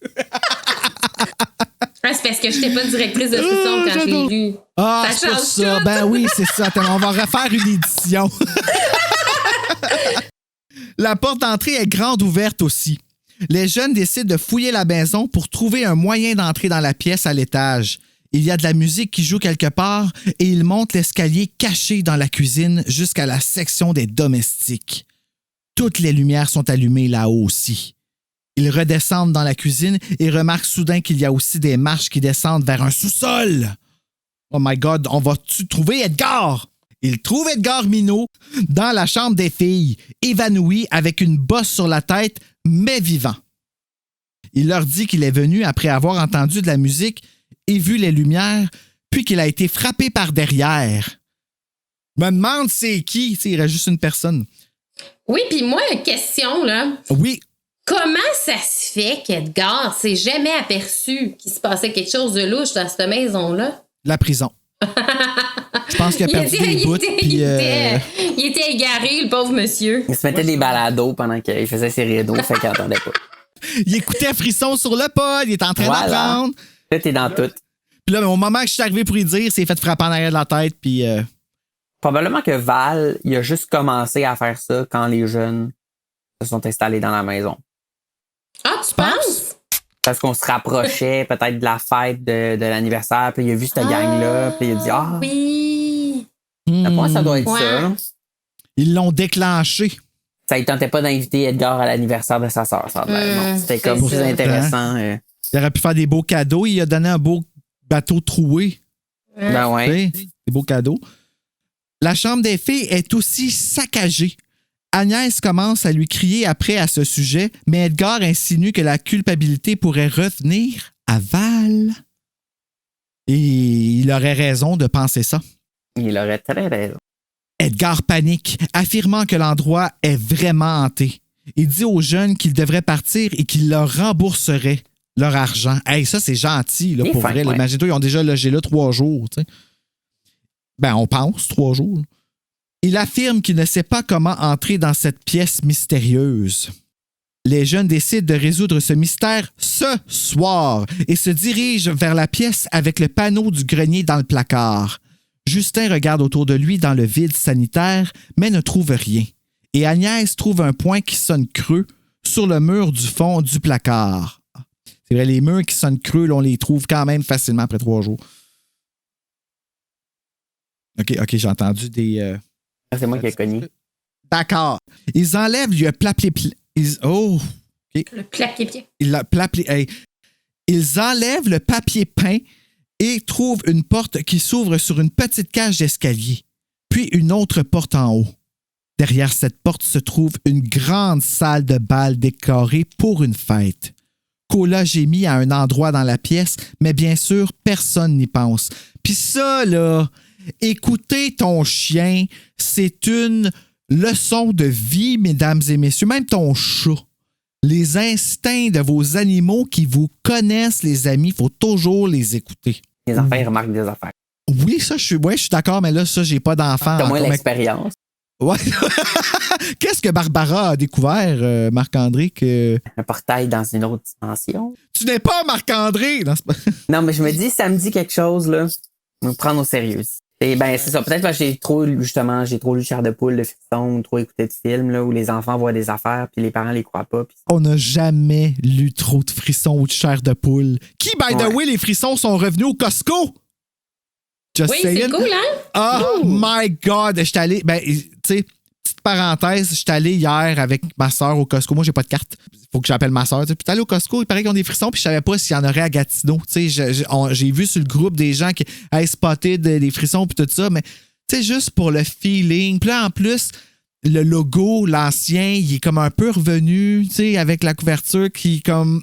ça m'a fait de quoi d'arriver hier. Il y avait Refuge Sanglant puis Défi Mortel.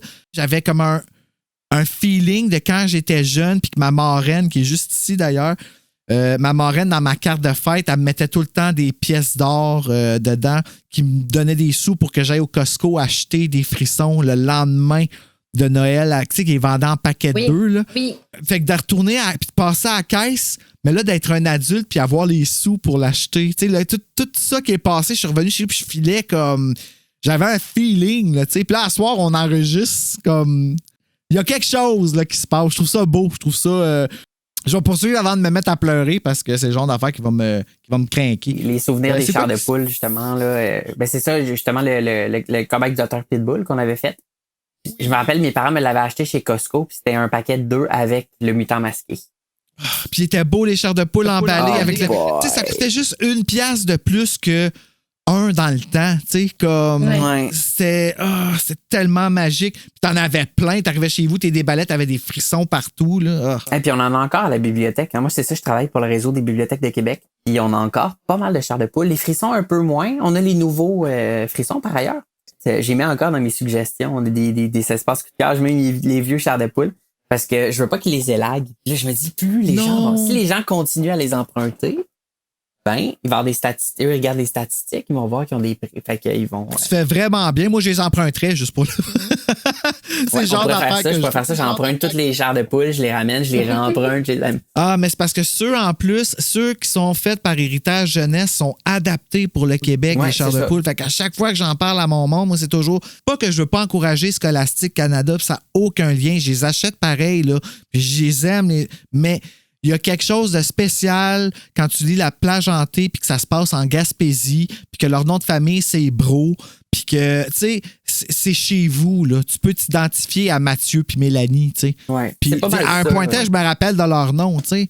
C'est pas mal ça qu'on a, d'ailleurs. Là. On a un petit peu de français, de chars de poule français, mais c'est surtout ceux d'héritage. Ah, OK. Ben, si t'en as, c'est correct. Mais si t'en as besoin, fais-moi ça. Je vois même tes diamantés d'édition spéciale. Cela dit, ils ont mangé de la pizza. Edgar panique est parti. Les jeunes décident de résoudre le mystère ce soir. Ils cherchent. Derrière cette porte se trouve une leçon de le trouver. Ils ignorent leur chien. C'est là qu'on est rendu. Il pense qu'il se plaint parce qu'il a trouvé le lecteur de CD radio-cassette de Chantal dont elle ignorait la disparition. Et si quelqu'un aurait pris mon lecteur de cassette, mon homme, il aurait mangé un char de marde bien plus que s'il aurait touché mon Jeep. Crois-moi sur parole. Ouais, moi, je trouve que ça aurait été un bon élément d'intrigue à découvrir avant le radio-cassette disparu, tu sais. Vraiment? Vraiment? Tu sais, hey, je veux mettre de la musique. Est-ce que ça pourrait être mon lecteur cassette, tu sais? Ouais. Mon recteur. Naturellement. C'est un peu redondant, là, avant le dernier. Comme, OK, ils entendent des sons, ils cherchent, mais. Ouais, je suis d'accord. Ça arrive, les amis, ça arrive. Il me reste 4 pages. On lâche pas. Naturellement, Carl fait remarquer qu'il a une minuterie et Edgar l'a probablement programmé pour qu'il commence à jouer pour les effrayer. OK, mais là, Edgar, il avait une bosse en arrière de la tête puis il était inconscient quand vous l'avez retrouvé puis vous pensez encore que c'est lui? Ben, c'est comme Stu, là, ou comme, pas Stu, mais... Billy! Ils se poignardent eux-mêmes à la fin de Scream pour faire croire que c'était pas eux autres les tueurs. Là. Ah, ouais, mais ça, c'est pré-frisson, là. Ben, pré-Scream. Pré-Scream. Ouais. Mais il aurait pu se donner un coup en arrière de la tête. Ça aurait pu. Ça aurait fait mal en os. Ben, t'es fou ou tu l'es pas, je veux dire. True! Ouais. Faut que tu fasses tu sais, faut que ça finisse mal, là. Oh, puis ça va mal finir. Pourquoi? OK, excusez. Moi, c'est ça là, qui m'a trigger dans cette histoire-là. Là, Justin demande s'il est ensuite descendu et aurait pu s'assommer lui-même. Hein, tu vois, il y a le même raisonnement. Chantal fait remarquer que Val n'était pas avec eux. Il aurait pu le faire, mais là, Agnès ne veut pas en entendre parler. No! Ça se peut pas, il est trop beau. Il est ben trop beau. Brad Pitt ferait jamais une chose comme ça. Angelina l'a dit. Jamais. Il lance d'autres théories qui n'ont pas beaucoup de sens, puis hausse les épaules en se disant que nous ne trouverons jamais la réponse. Mais la réponse serait de crisser. Il n'y aurait plus de livre, Bruno. Ben, je sais bien, mais Cola sera encore vivant. Ouais. Cola trouve la porte du couloir du 3e étage derrière une commode et les jeunes y sortent. Au lieu de quitter la maison, les jeunes font du chocolat chaud et vont se coucher. Une bonne rassade de sucre avant de se coucher. Ouais! Ben oui, c'est toujours bon. Oh, mon Dieu. Agnès se lève le matin, le lendemain. OK, ben au moins, il n'y a rien qui est arrivé. Songeant à quel point elle se sent exclue maintenant que tous ses amis sont en couple et à quel point elle tient à Val après si peu de temps. Va consulter Agnès, il y a un problème, là. Ouais. Un petit peu dépendante affective de quelqu'un que tu connais pas, c'est dangereux, ça. Personne d'autre n'est encore debout, alors elle laisse une note leur disant qu'elle est partie à la recherche de Val. Pauvre gars, man, il peut même pas pisser en paix. Elle se promène le long de la plage et ne trouve pas son campement. Alors, elle va nager, encore. Quand elle revient à la maison, elle mentionne que Val sortait la chaloupe qui fuyait hier et Justin lui demande si elle a vérifié si le bateau est dans le hangar. Ils courent tous vérifier et le bateau a disparu! Les étagères du hangar à bateau sont une épave, à l'exception d'une étagère bien organisée contenant des crânes d'oiseaux. Je me suis dit, est-ce que Justin a été triggeré par ça, là, avoir les oiseaux morts et tout ça, t'sais? Mais encore là, psycho. Les animaux embaumés partout. Même s'il fait beau, ils peuvent voir la tempête se développer parce que, bien sûr, ils ont le météo-média d'implanter dans le cul. Agnès prépare des sandwichs au thon à manger sur la plage, puis fait une sieste. Elle se réveille avec Val, tirant la barque sur le sable. Elle est soulagée, puis en colère qu'il ne s'excuse pas d'être parti 36 heures et de ne l'avoir inquiété de la sorte. Ça en est donc bien passé du temps, il me semble, il est allé... Ouais, on est rendu à 2 semaines de vacances. Là. Non, mais c'est ça, mais ils sont comme partis le matin pour aller magasiner. Il n'a pas voulu venir avec eux. Ils reviennent le soir, ils trouvent Edgar assommé. Ils ont dormi. Ils ont dormi. Ils ont dormi, oui. Ils ont été 36 heures. Là, 36 heures sans le voir, fait que... C'est vrai, ils ont dormi, t'as raison. Puis elle va chercher du bois pour le dîner de poisson qu'il a apporté avec lui. La tempête frappe alors. Oh, ça part, les amis, watch out, ça va débouler avec la tempête.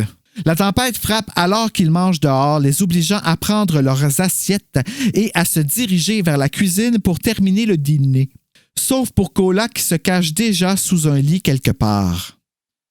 Agnès et Val allument un feu dans la cheminée du salon pendant que les autres nettoient. Et Val s'excuse de l'avoir inquiété. Tu fin. Les autres enfants s'entassent dans la pièce et insistent pour jouer à « Fais-moi un dessin ». Val ne sait pas comment jouer, ce qui ne semble étrange pour personne. Ça aussi, c'était Yves Corbeil qui animait ça, hein?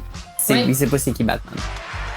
Fait que c'est comme étrange que tu aies nommé Yves Corbeil tantôt puis qu'on ait... J'ai nommé Edgar Fruitier. T'avais pas parlé d'Yves Corbeil? Non, mais Yves Corbeil, il faisait une voix dans les Simpsons aussi, par exemple. Ah! Ils insistent pour que Val passe la nuit à cause de la tempête et il accepte. Hey, lève-là le punch du livre! L'électricité s'éteint après que tout le monde soit allé se coucher et les filles poussent... Oh mon Dieu, je pensais que c'est écrit « poussent leur lit », mais je pensais que c'était écrit « poussent leurs tits ». Ça m'a arrêté dans mon élan. J'étais comme « what the fuck ». OK, je recommence. Pas le même groupe d'âge. Non, c'est ça. L'électricité s'éteint après que tout le monde soit allé se coucher et les filles poussent leur lit l'un contre l'autre pour se sentir plus en sécurité. Et je leur souhaite de ne pas tomber dans la craque parce que ça fait mal. C'est d'ailleurs très drôle, un chien qui tombe en bas du lit le matin quand tu te fais réveiller par ça. Là, c'est vraiment drôle. Agnès se réveille au son des pleurs et de la disparition de Chantal. Mais Chantal se précipite et plonge dans son lit. OK, elle n'était pas dans le lit, puis c'est ça qu'il aurait... OK, c'est ce que je comprends. Elle s'est levée pour aller aux toilettes et les pleurs étaient plus forts dans la salle de bain. Les tuyaux.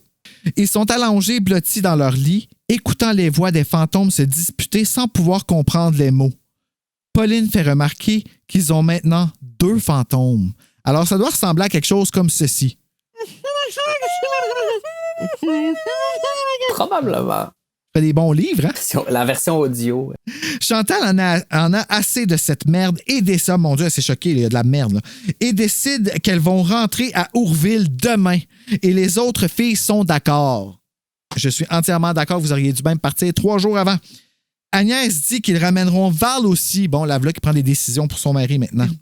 Elle affirme qu'elle va le convaincre de venir avec eux, puis se détourne de ses amis pour qu'ils ne se rendent pas compte qu'elle pleure. Oh. Je vous jure, je vais le convaincre, Val! Il va venir avec nous! Ça se peut de la peine. Puis, elle se demande si l'enfant fantôme dans le grenier pleure pour les mêmes raisons qu'elle. C'est vrai qu'il y a ça qui se passe. Pour vrai? Je me souviens pas de ces bouts-là. Ça, là, c'est vraiment très digne de frisson des années 90. Ça. Dans le journal intime, Annick, elle se fait toujours ce même genre de raisonnement-là aussi. Cher journal. Que je l'aimais. Le lendemain matin, la tempête s'est à nouveau intensifiée et les filles se demandent si conduire vers le nord les sortira de la tempête. Habituellement, le nord, c'est toujours là où ça s'empire, just saying, mais habituellement, même que ça devient de la neige, ça va vers le sud, puis là, ben, tu cuis. Ils se sentent tous mal pour l'enfant fantôme en pleurs et souhaitent découvrir quelque chose sur l'histoire de la maison. Agnès espère que Val laissera le ramener chez lui, car elle ne se sentira pas si bizarre de demander son numéro de téléphone s'il le dépose à sa porte d'entrée. OK. On a-tu quelque chose à dire là-dessus ou on fait juste continuer? C'est Paul. Elle réfléchit beaucoup. Ben, tu sais, c'est genre, j'aurais pas l'air d'une conne si je demande son numéro de téléphone en le déposant devant chez eux parce qu'il va avoir l'air d'une conne si tu demandes n'importe quand d'autre, tu sais. Ben, ils se sont quand même embrassés, là. Je veux dire, ben, c'est ça, tu sais. Pas juste dans sa tête, là. Cola accourt et saute sur le lit. Ah, ça, c'est le fun. Léchant le visage des filles et elle découvre que l'électricité est toujours coupée. Justin est debout, mais Carl est introuvable. Oh, shit hit the fan. Justin prétend que Val dort toujours. Tout le monde commence à faire ses bagages. La bande pense en fait que Carl doit emballer la voiture, mais personne ne prend le temps d'aller vérifier. Il commence à s'inquiéter pour Carl et demande à Justin de réveiller Val au cas où il saurait quelque chose. S'il dort de... Val prétend qu'il n'a pas vu Carl depuis que tout le monde est allé se coucher. Pourquoi? Parce qu'il est allé se coucher lui aussi! Techniquement, logiquement. Agnès demande si les gars ont mis en place un plan élaboré pour les effrayer. OK, ça n'a pas rapport, mais la réponse c'est non. Ils fouillent la maison à la recherche de Carl, mais ne le trouvent nulle part. Puis ils disent qu'ils devront fouiller le 3e étage et Val exprime sa surprise qu'ils aient été là-haut. Oh, curieux. Agnès lui dit qu'il n'y a qu'une seule pièce là-haut, la salle de bal. Ensuite, ils montent l'escalier de service jusqu'au quartier des domestiques au 3e étage et passent par la porte au bout du couloir qui mène à cette fameuse salle. Ils explorent la salle de bal, mais ne trouvent malheureusement pas Carl. Hey, by the way, là, vous trouvez pas ça bizarre? On voit que la salle de bal, elle soit au grenier. Ça, mais une salle de bal, d'habitude, ça va être comme au rez-de-chaussée, attenant au salon. Oui, je suis d'accord. Surtout que souvent, c'est des pièces plus petites, là, en haut. Elle est grosse comment, cette maison-là, pour qu'il y ait une salle de bal comme ça en haut puis qu'il y ait un balcon qui sort dessus, là, ils ont beaucoup de cash, là. Pas Monsieur Fruitier, c'est quoi encore? Edgar? Jasmine. Ouais. Oui, moi j'ai une question aussi parce que je m'en souviens probablement pas, mais y a-t-il une autre porte dans cette salle-là? Parce que, tu sais, ils parlent qu'ils ont enlevé la tapisserie, ils ont ouvert la porte, puis là, ils montent dans une espèce d'escalier caché, ils arrivent en haut, puis là, je me dis, Val, qui est passé par où? Oui, il y en a une autre porte. Il y a celle qui est par les domestiques. OK, parfait. Ouais. Là, depuis tantôt, je me dis, y avait-tu une autre porte où, genre, on arrive à la fin, puis... Ça reste comme dans le nébuleux qu'on n'a pas de... Je pensais, moi, qu'il sortait par la fenêtre sur le balcon. À la fenêtre, à la fin, c'est par là qu'ils sortent. Oui, ils s'en vont par là. Mais il y a une autre porte pour rentrer dans le grenier. OK. Moi, c'est ça que je me rappelais pas. Là. Depuis tantôt, je cherche dans ma tête. Y avait-tu une autre porte? T'étais pas toute seule, parce que moi aussi, je la cherchais, cette porte-là. Puis je m'en rappelais pas non plus. Mais c'est labyrinthique. Oui, vraiment, mais tu sais, je suis d'accord quand on perd un peu le fil à un moment donné de comment c'est fait cette maison-là.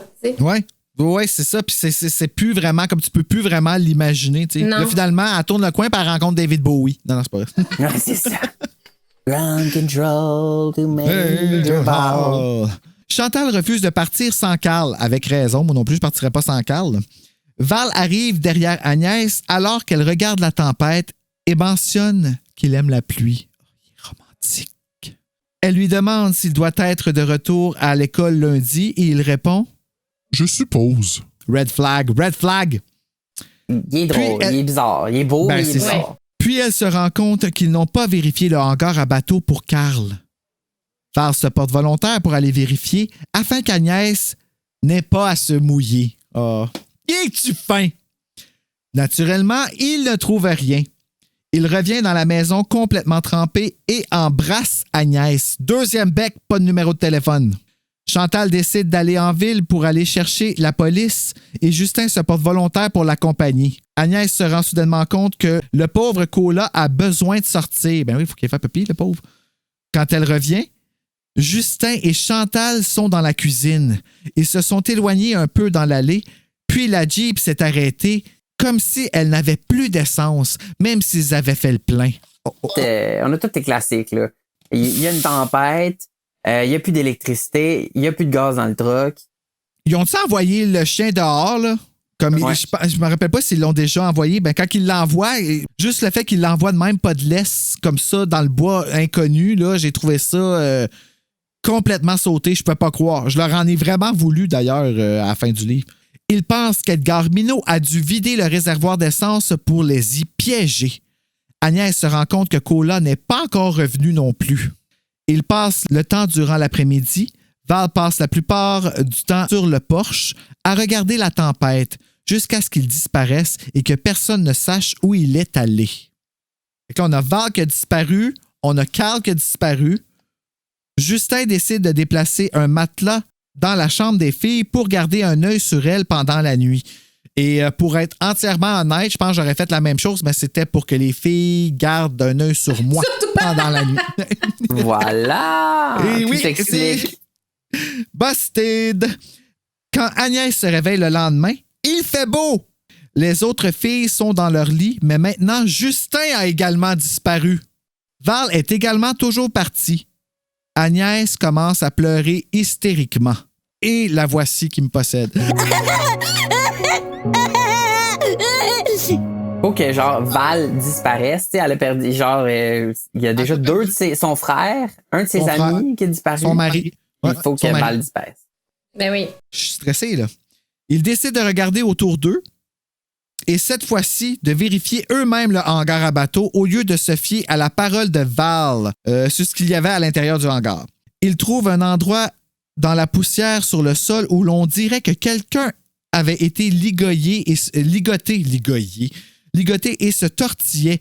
Et évidemment, ça laisse une marque particulière par terre. Ça, hey, dis donc, par terre, cette poussière me dit que quelqu'un était ligoté, bâillonné et s'est tortillé. Elle trouve aussi le nom de Chantal éplé sur une étagère. Je trouve que ça veut assez pas pire dire qu'ils ont des problèmes. Là. Le ciel semble vouloir recommencer à s'agiter bientôt et Agnès pense que les preuves s'accumulent.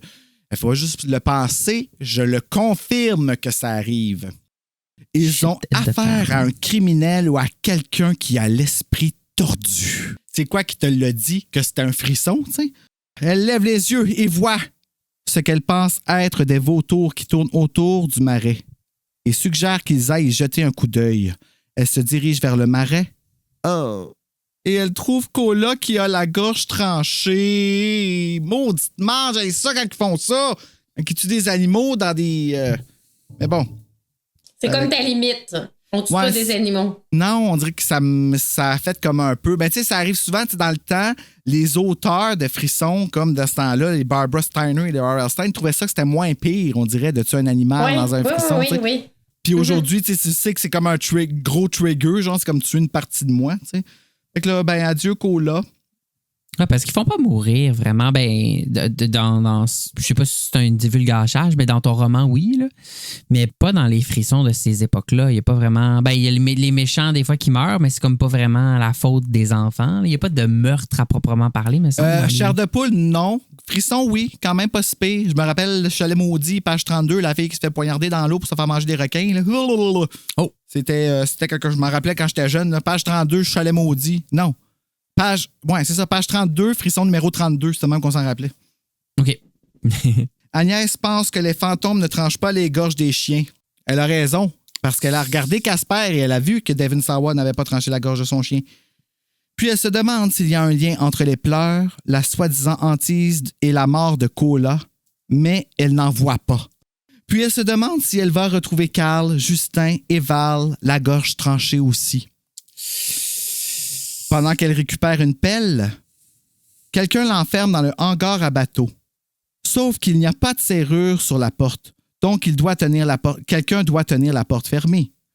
Elle essaie de parler à qui que ce soit, lui disant qu'ils peuvent parler et lui demande s'il est Edgar. Ah oui, ça, j'ai trouvé ça. Donc, quand elle essaie de raisonner avec à travers la porte, là, « Je peux te payer un bon psychologue! » Elle attend 5 minutes, puis essaie le bouton, prête à utiliser la pelle comme une arme. Il n'y a personne dans les parages, alors elle retourne dans le marais, ne dit pas aux autres ce qui s'est passé et enterre Cola. Là, moi, là, j'ai un problème, là. Enterrer le chien sans son maître, là, ça marche pas, là. Moi, ça marche pas. Imagines-tu, là, que tu retrouves Carl après, puis en passant, on a trouvé ton chien mort, on l'a enterré. Il peut même pas faire ses adieux. C'est chiant, oui, là. moi, je trouve que, tu sais, la gradation de l'intrigue, tu sais, il y a des éléments qui sont là, mais il n'y a rien de logique, tu sais, dans le sens que là, il y a du monde qui sont disparus, il y a un chien mort, il y a un homme qui s'est fait attaquer, il y a eu, tu sais, quand même une blessure à la tête, puis là, elle a dit « Oh, je vais aller chercher une pelle pour enterrer le chien. » Quelqu'un l'embarque dans le hangar. C'est ça, je vais aller enterrer le chien. Elle continue son chemin. Tu sais, j'avais un projet déjà, là. Un projet. Elle a écrit après avoir enterré Cola. Agnès was here. Dans le sable, c'est ça. Oh God. Les filles retournent à la maison et Agnès garde la pelle avec elle comme une arme. Good thinking. Elles sont tristes, mais Agnès est aussi en colère maintenant.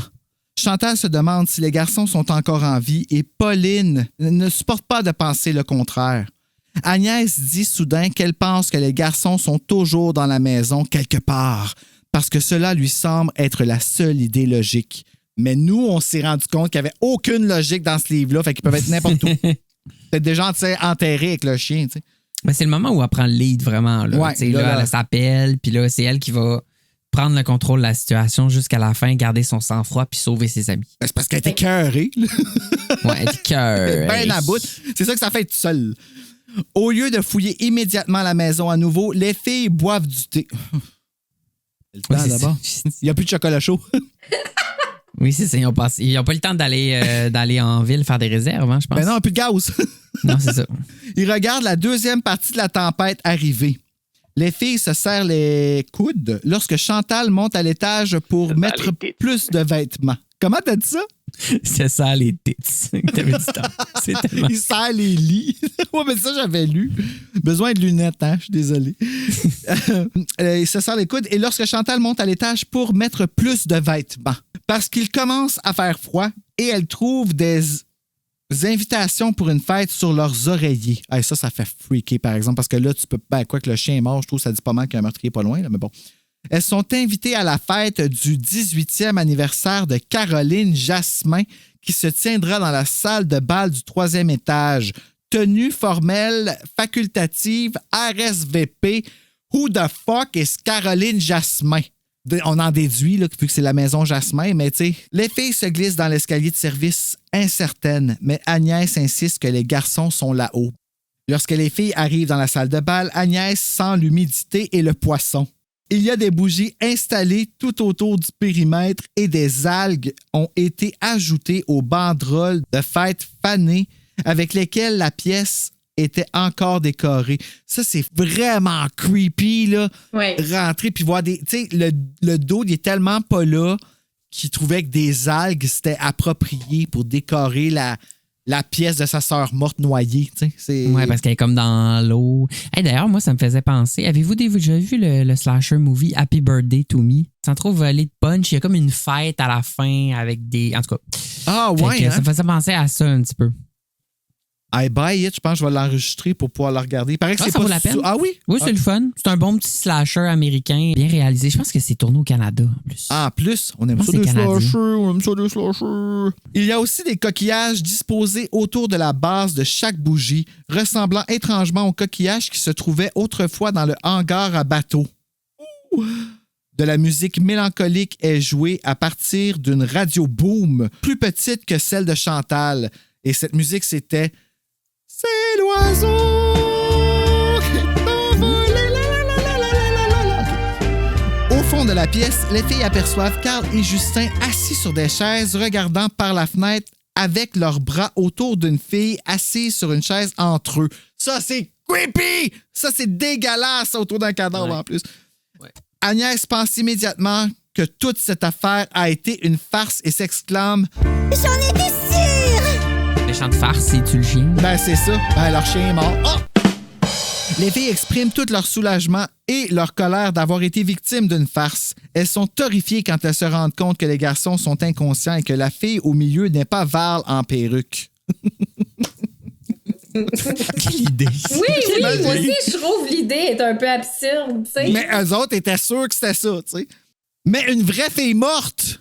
La fille morte et momifiée porte également des boucles d'oreilles, les boucles d'oreilles de Pauline et le bracelet d'Agnès qui n'ont pas été mentionnés comme disparus. Et là, on pense à I Still Know What You Did Last Summer quand elle trouve sa brosse à dents. Tu sais, là, quand le gars qui fait le vaudou, là, il a caché leurs affaires pour leur jeter un spell pour les protéger. Qui n'avait absolument aucun rapport avec le reste du film. C'est juste creepy. On lâche pas, guys, il nous reste 2 pages. Alors qu'elles sont bouche bée, quelqu'un arrive derrière elles et les accueille à la fête de sa sœur. C'est Val! On est toutes vraiment surpris, n'est-ce pas? Totalement. Je suis par terre. Qui d'autre ça aurait pu être? Ben oui, exact. Edgar. Edgar ou Magella? Ça aurait été cool que ce soit Magella qui arrive, tu sais. Je suis Caroline! Puis que ce soit les deux ensemble. Ouais, mais moi, ça, j'y ai pensé à un moment donné. Je me suis dit que ça ferait une bonne twist, tu sais. Vraiment? Ça aurait été vraiment cool. Mais il était pas là encore. C'est elle qui propage des rumeurs, en fait, c'est elle, tu sais. Ça aurait full fonctionné. C'est comme, tu sais, quel film, donc, il envoie tout le monde dans le village, puis toute la famille est au courant. Comme dans Texas Chainsaw Massacre. Tu sais, le remake, là, il envoie tout le monde. Tu sais, va à ce magasin-là, puis ça donne à être un boucher qui est Letterface, dans le fond, là. Carl commence à se réveiller et Chantal va s'occuper de lui pendant qu'Agnès essaie de faire parler Val. Sa voix se transforme en une voix d'enfant fantôme lorsqu'il dit à Agnès que c'est de sa faute si Caroline est morte alors qu'il n'était qu'un gamin. C'était le 18e anniversaire de Caroline. Il l'a convaincue d'aller sur le lac avec lui sur un petit radeau qu'il avait construit. Une tempête s'est levée et a détruit le radeau. Elle a dit à Val de s'accrocher et qu'elle reviendrait chercher de l'aide à la nage. Jack! Mais elle n'est jamais revenue pour lui. Puis il redevient Val, adulte, et dit à Agnès qu'ils sont tous les deux revenus pour faire la fête. Puis il rit de folie. « I'll never let go, Jack! I'll never let go! » Agnès essaie de le faire parler et l'encourage quand il lui dit que Caroline l'aime beaucoup. Val lui dit que ses parents ont abandonné les recherches du corps de Caroline et ont déménagé, mais qu'il est revenu et l'a trouvé. Bullshit! Hey, come on, là! Vraiment? Lui, il est rendu genre un chercheur avec ses petits goggles de Dolorama, genre il a trouvé le cadavre de sa sœur, mais personne n'a été capable de le trouver avant. Bravo, Frisson. Il l'a alors amené à sa fête, mais personne d'autre n'est venu. Il a donc dû la quitter. Puis il revient à la voix d'enfant pour lui dire qu'il avait caché Caroline dans l'armoire lorsque la bande est venue ici en explorant auparavant. Oh my God, il a bougé le corps, c'est dégueulasse.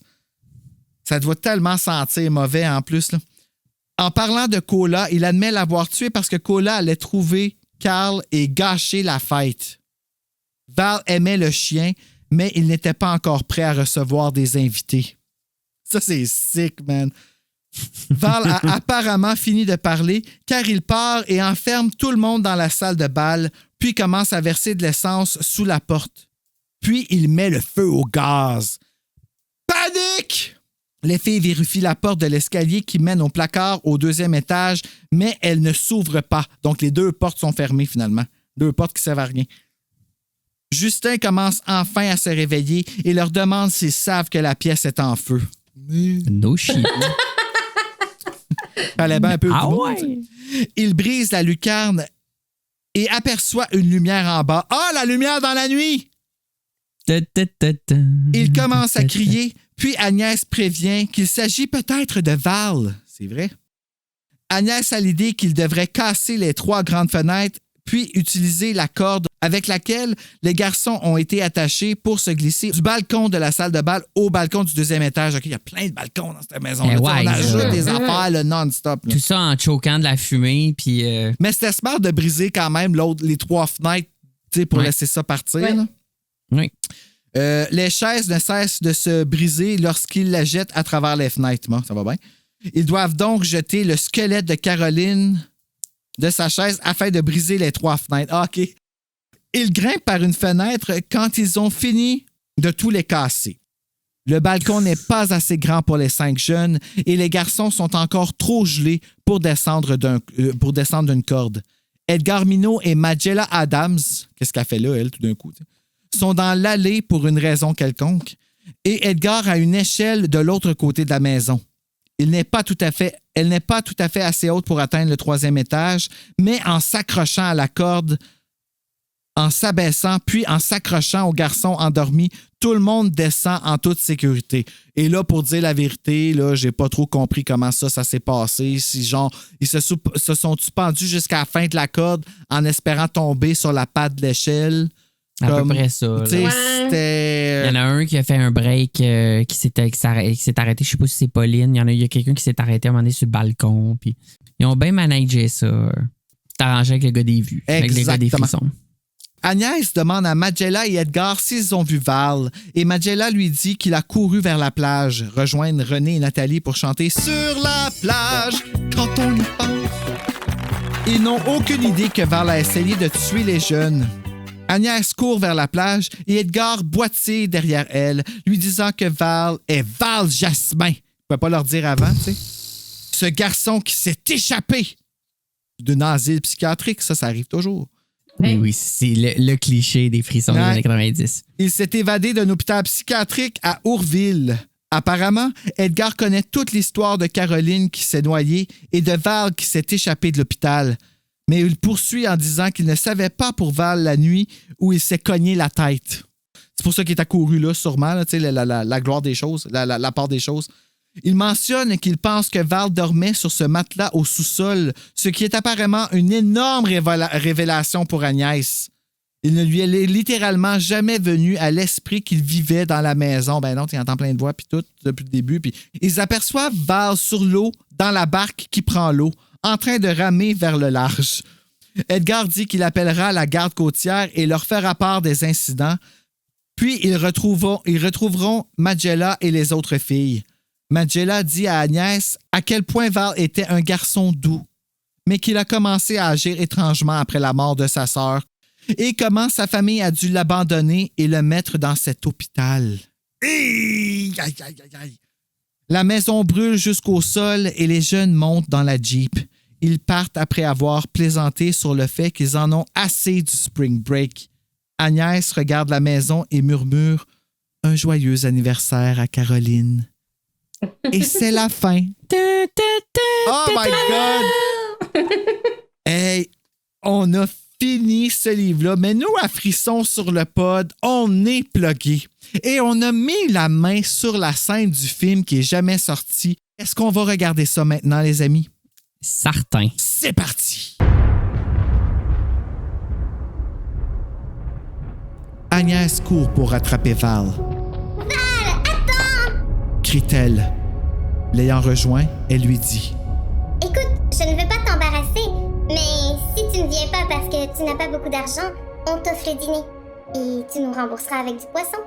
Val rougit légèrement et évite le regard d'Agnès. Je suis un peu à court d'argent, c'est vrai, dit-il, mais je préfère vraiment aller pêcher. Agnès, toi et tes amis, vous vous connaissez tellement, et moi... On t'aime bien, Val. Elle lui laisse le temps d'y penser, puis elle lui dit. Je pourrais rester et aller pêcher avec toi si tu veux. Je m'invite, mais... Elle est déchirée. Elle voudrait aller en ville avec ses amis, mais elle aimerait être avec Val. Ce qu'elle voudrait vraiment, c'est qu'il les accompagne. Je voudrais que tu viennes avec nous. Aussi bien être sincère.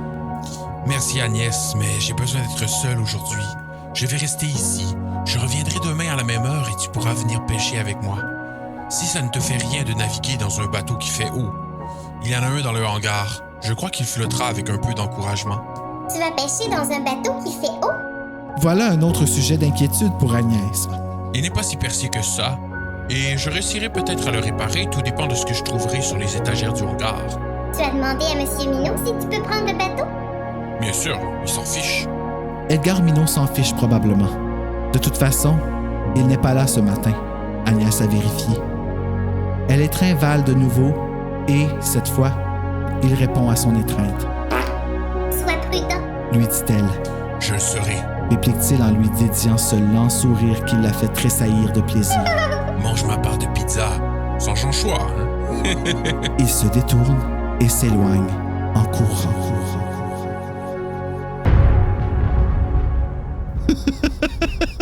C'est comme la scène de Billy puis Sidney, le genre entre My mom is dead and she's never coming back. Don't fear the reaper. Oh là là, Val est encore partie et Agnès va se mettre à pleurer après ça.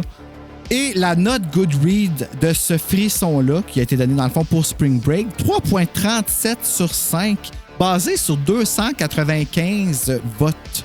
Moi, je lui ai donné 2.8 sur 5 parce qu'Agnès m'a vraiment tapé ses nerfs. À part, c'est vrai qu'à la fin, elle se repentit. Elle est wise à la fin. Mais tout le long, là, le fait que genre qu'elle soit si en amour avec Val comme ça, mais qu'elle sache même pas encore son nom, j'ai trouvé ça un peu intense. Vous, mes amis, combien donneriez-vous à Une lumière dans la nuit? Moi, je donnerais un 3 sur 5. Une note de passage. Ouais, c'est ça. Mais c'est quand même pas emmerdé, là. Non, c'est ça. La fin a rattrapé, je trouve, un peu. Parce que je trouvais, c'est ça, c'est un slow burner, là. Il y a beau avoir des petites punches de fin de chapitre, là, à un moment donné, j'étais comme.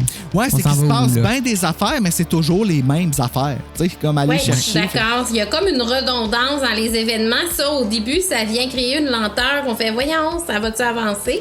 Mais quand on arrive plus proche de la fin, c'est intéressant quand même. Puis pour vrai, c'est le fun de trouver le cadavre de Caroline à la fin. Ouais. Ça nous fait une bonne finale. Puis, tu sais, on se rendait tellement pas compte dans le temps que les frissons, tu sais, c'est ça, là. Comme lui, c'était pas un spé, mais si on prend un exemple comme Vague de peur ou toutes ces affaires-là, des fois, tu sais, c'est sûr qu'ils ils en ont passé une coupe, là. En dessous, là, je l'ai déjà traduit, fait qu'on va le sortir, tu sais. On les mangeait tellement, les frissons, dans le temps, tu sais, c'était 2 par mois. Maintenant, le fameux devoir, sur le coup, des titres alternatifs. Si vous aviez fait partie ou vous étiez auteur de Une lumière dans la nuit. Je peux commencer si vous voulez, j'en ai 4 titres. Ben oui, veux-tu? Ben oui, je me lance. Alors, le premier, Relâche fatale. La tagline, ça pourrait être « On espère que c'est pas son sphincter ». C'est ça. Ensuite, j'ai Agnès a besoin d'un homme. Gare au hangar d'Edgar. Ah, c'est bon, ça. Qui est mon préféré. Écola enterré sans son maître. Oui, je voulais avoir une pensée pour lui. Votre tour. Seul sur le sable, les yeux dans l'eau, Val était trop beau. J'adore. Le Spring Break s'achève. Tu partiras sur un radeau loin de moi. Ça fait un petit peu trop long comme titre. Là. Ouais, puis là, Val, il pourrait s'appeler Rock dans celle-là. Puis là, tu m'as perdu Rock. Parce que Rock voisine, je me perds dans tes yeux. C'est un beau monsieur. Voilà. Et toi, Rachel, as-tu un titre? Ben là, vite comme ça, je dirais Bal macabre. Oh, j'adore! Ça fait déjà plus de sens qu'une lumière dans la nuit. Ben, il me semble que ça match, là. Bal macabre. Faut que tu te mettes là-dessus et que tu nous en sortes un. Alors, vous pouvez vous procurer les livres de Rachel dans la collection Frisson, Sombres aveux, Spectacle morbide et L'Hôpital fantôme. Je crois que c'est ça, L'Hôpital fantôme? Oui, L'Hôpital exactement. fantôme, qui est un peur bleu. Je vais aller me procurer bientôt pour aller voir. Ça doit être un petit peu dans les âges de chair de poule, à peu près. C'est un 9 ans et plus, là. Puis il y a quand même un bon petit suspense. Puis on est dans un hôpital hanté. Fait qu'on reste dans notre thème. C'est vrai, c'était peut-être un hôpital, cette maison-là, dans le temps, là, pour entendre des. Ben non, c'était Val. C'est vrai. C'est loin d'un hôpital pour s'en aller dans un autre.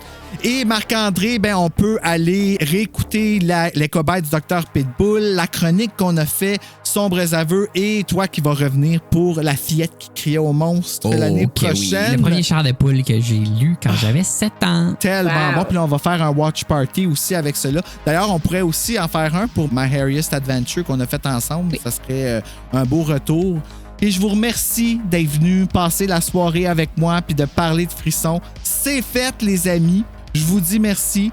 Je vous dis au revoir. Je vous souhaite de ne pas entendre de voix cette nuit d'enfant. Et mes chers auditeurs, je vous souhaite d'ici le prochain épisode de faire de beaux cauchemars.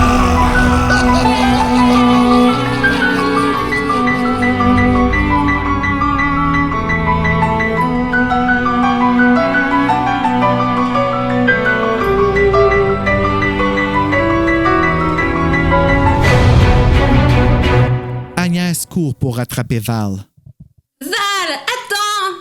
Crie-t-elle. L'ayant rejoint, elle lui dit.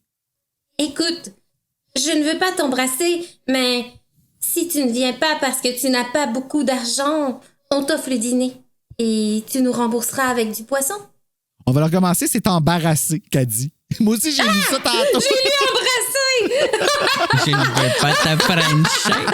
J'étais comme restée fixée sur le embrasser. Mais ça pourrait être drôle qu'on laisse ça comme ça, par exemple, l'embrasser. Non, mais je veux le refaire, C'est bon, vas-y. OK. C'est bon, vas-y. OK. C'est bon, vas-y. OK. C'est bon, vas-y. OK. C'est bon, vas-y. OK. C'est bon.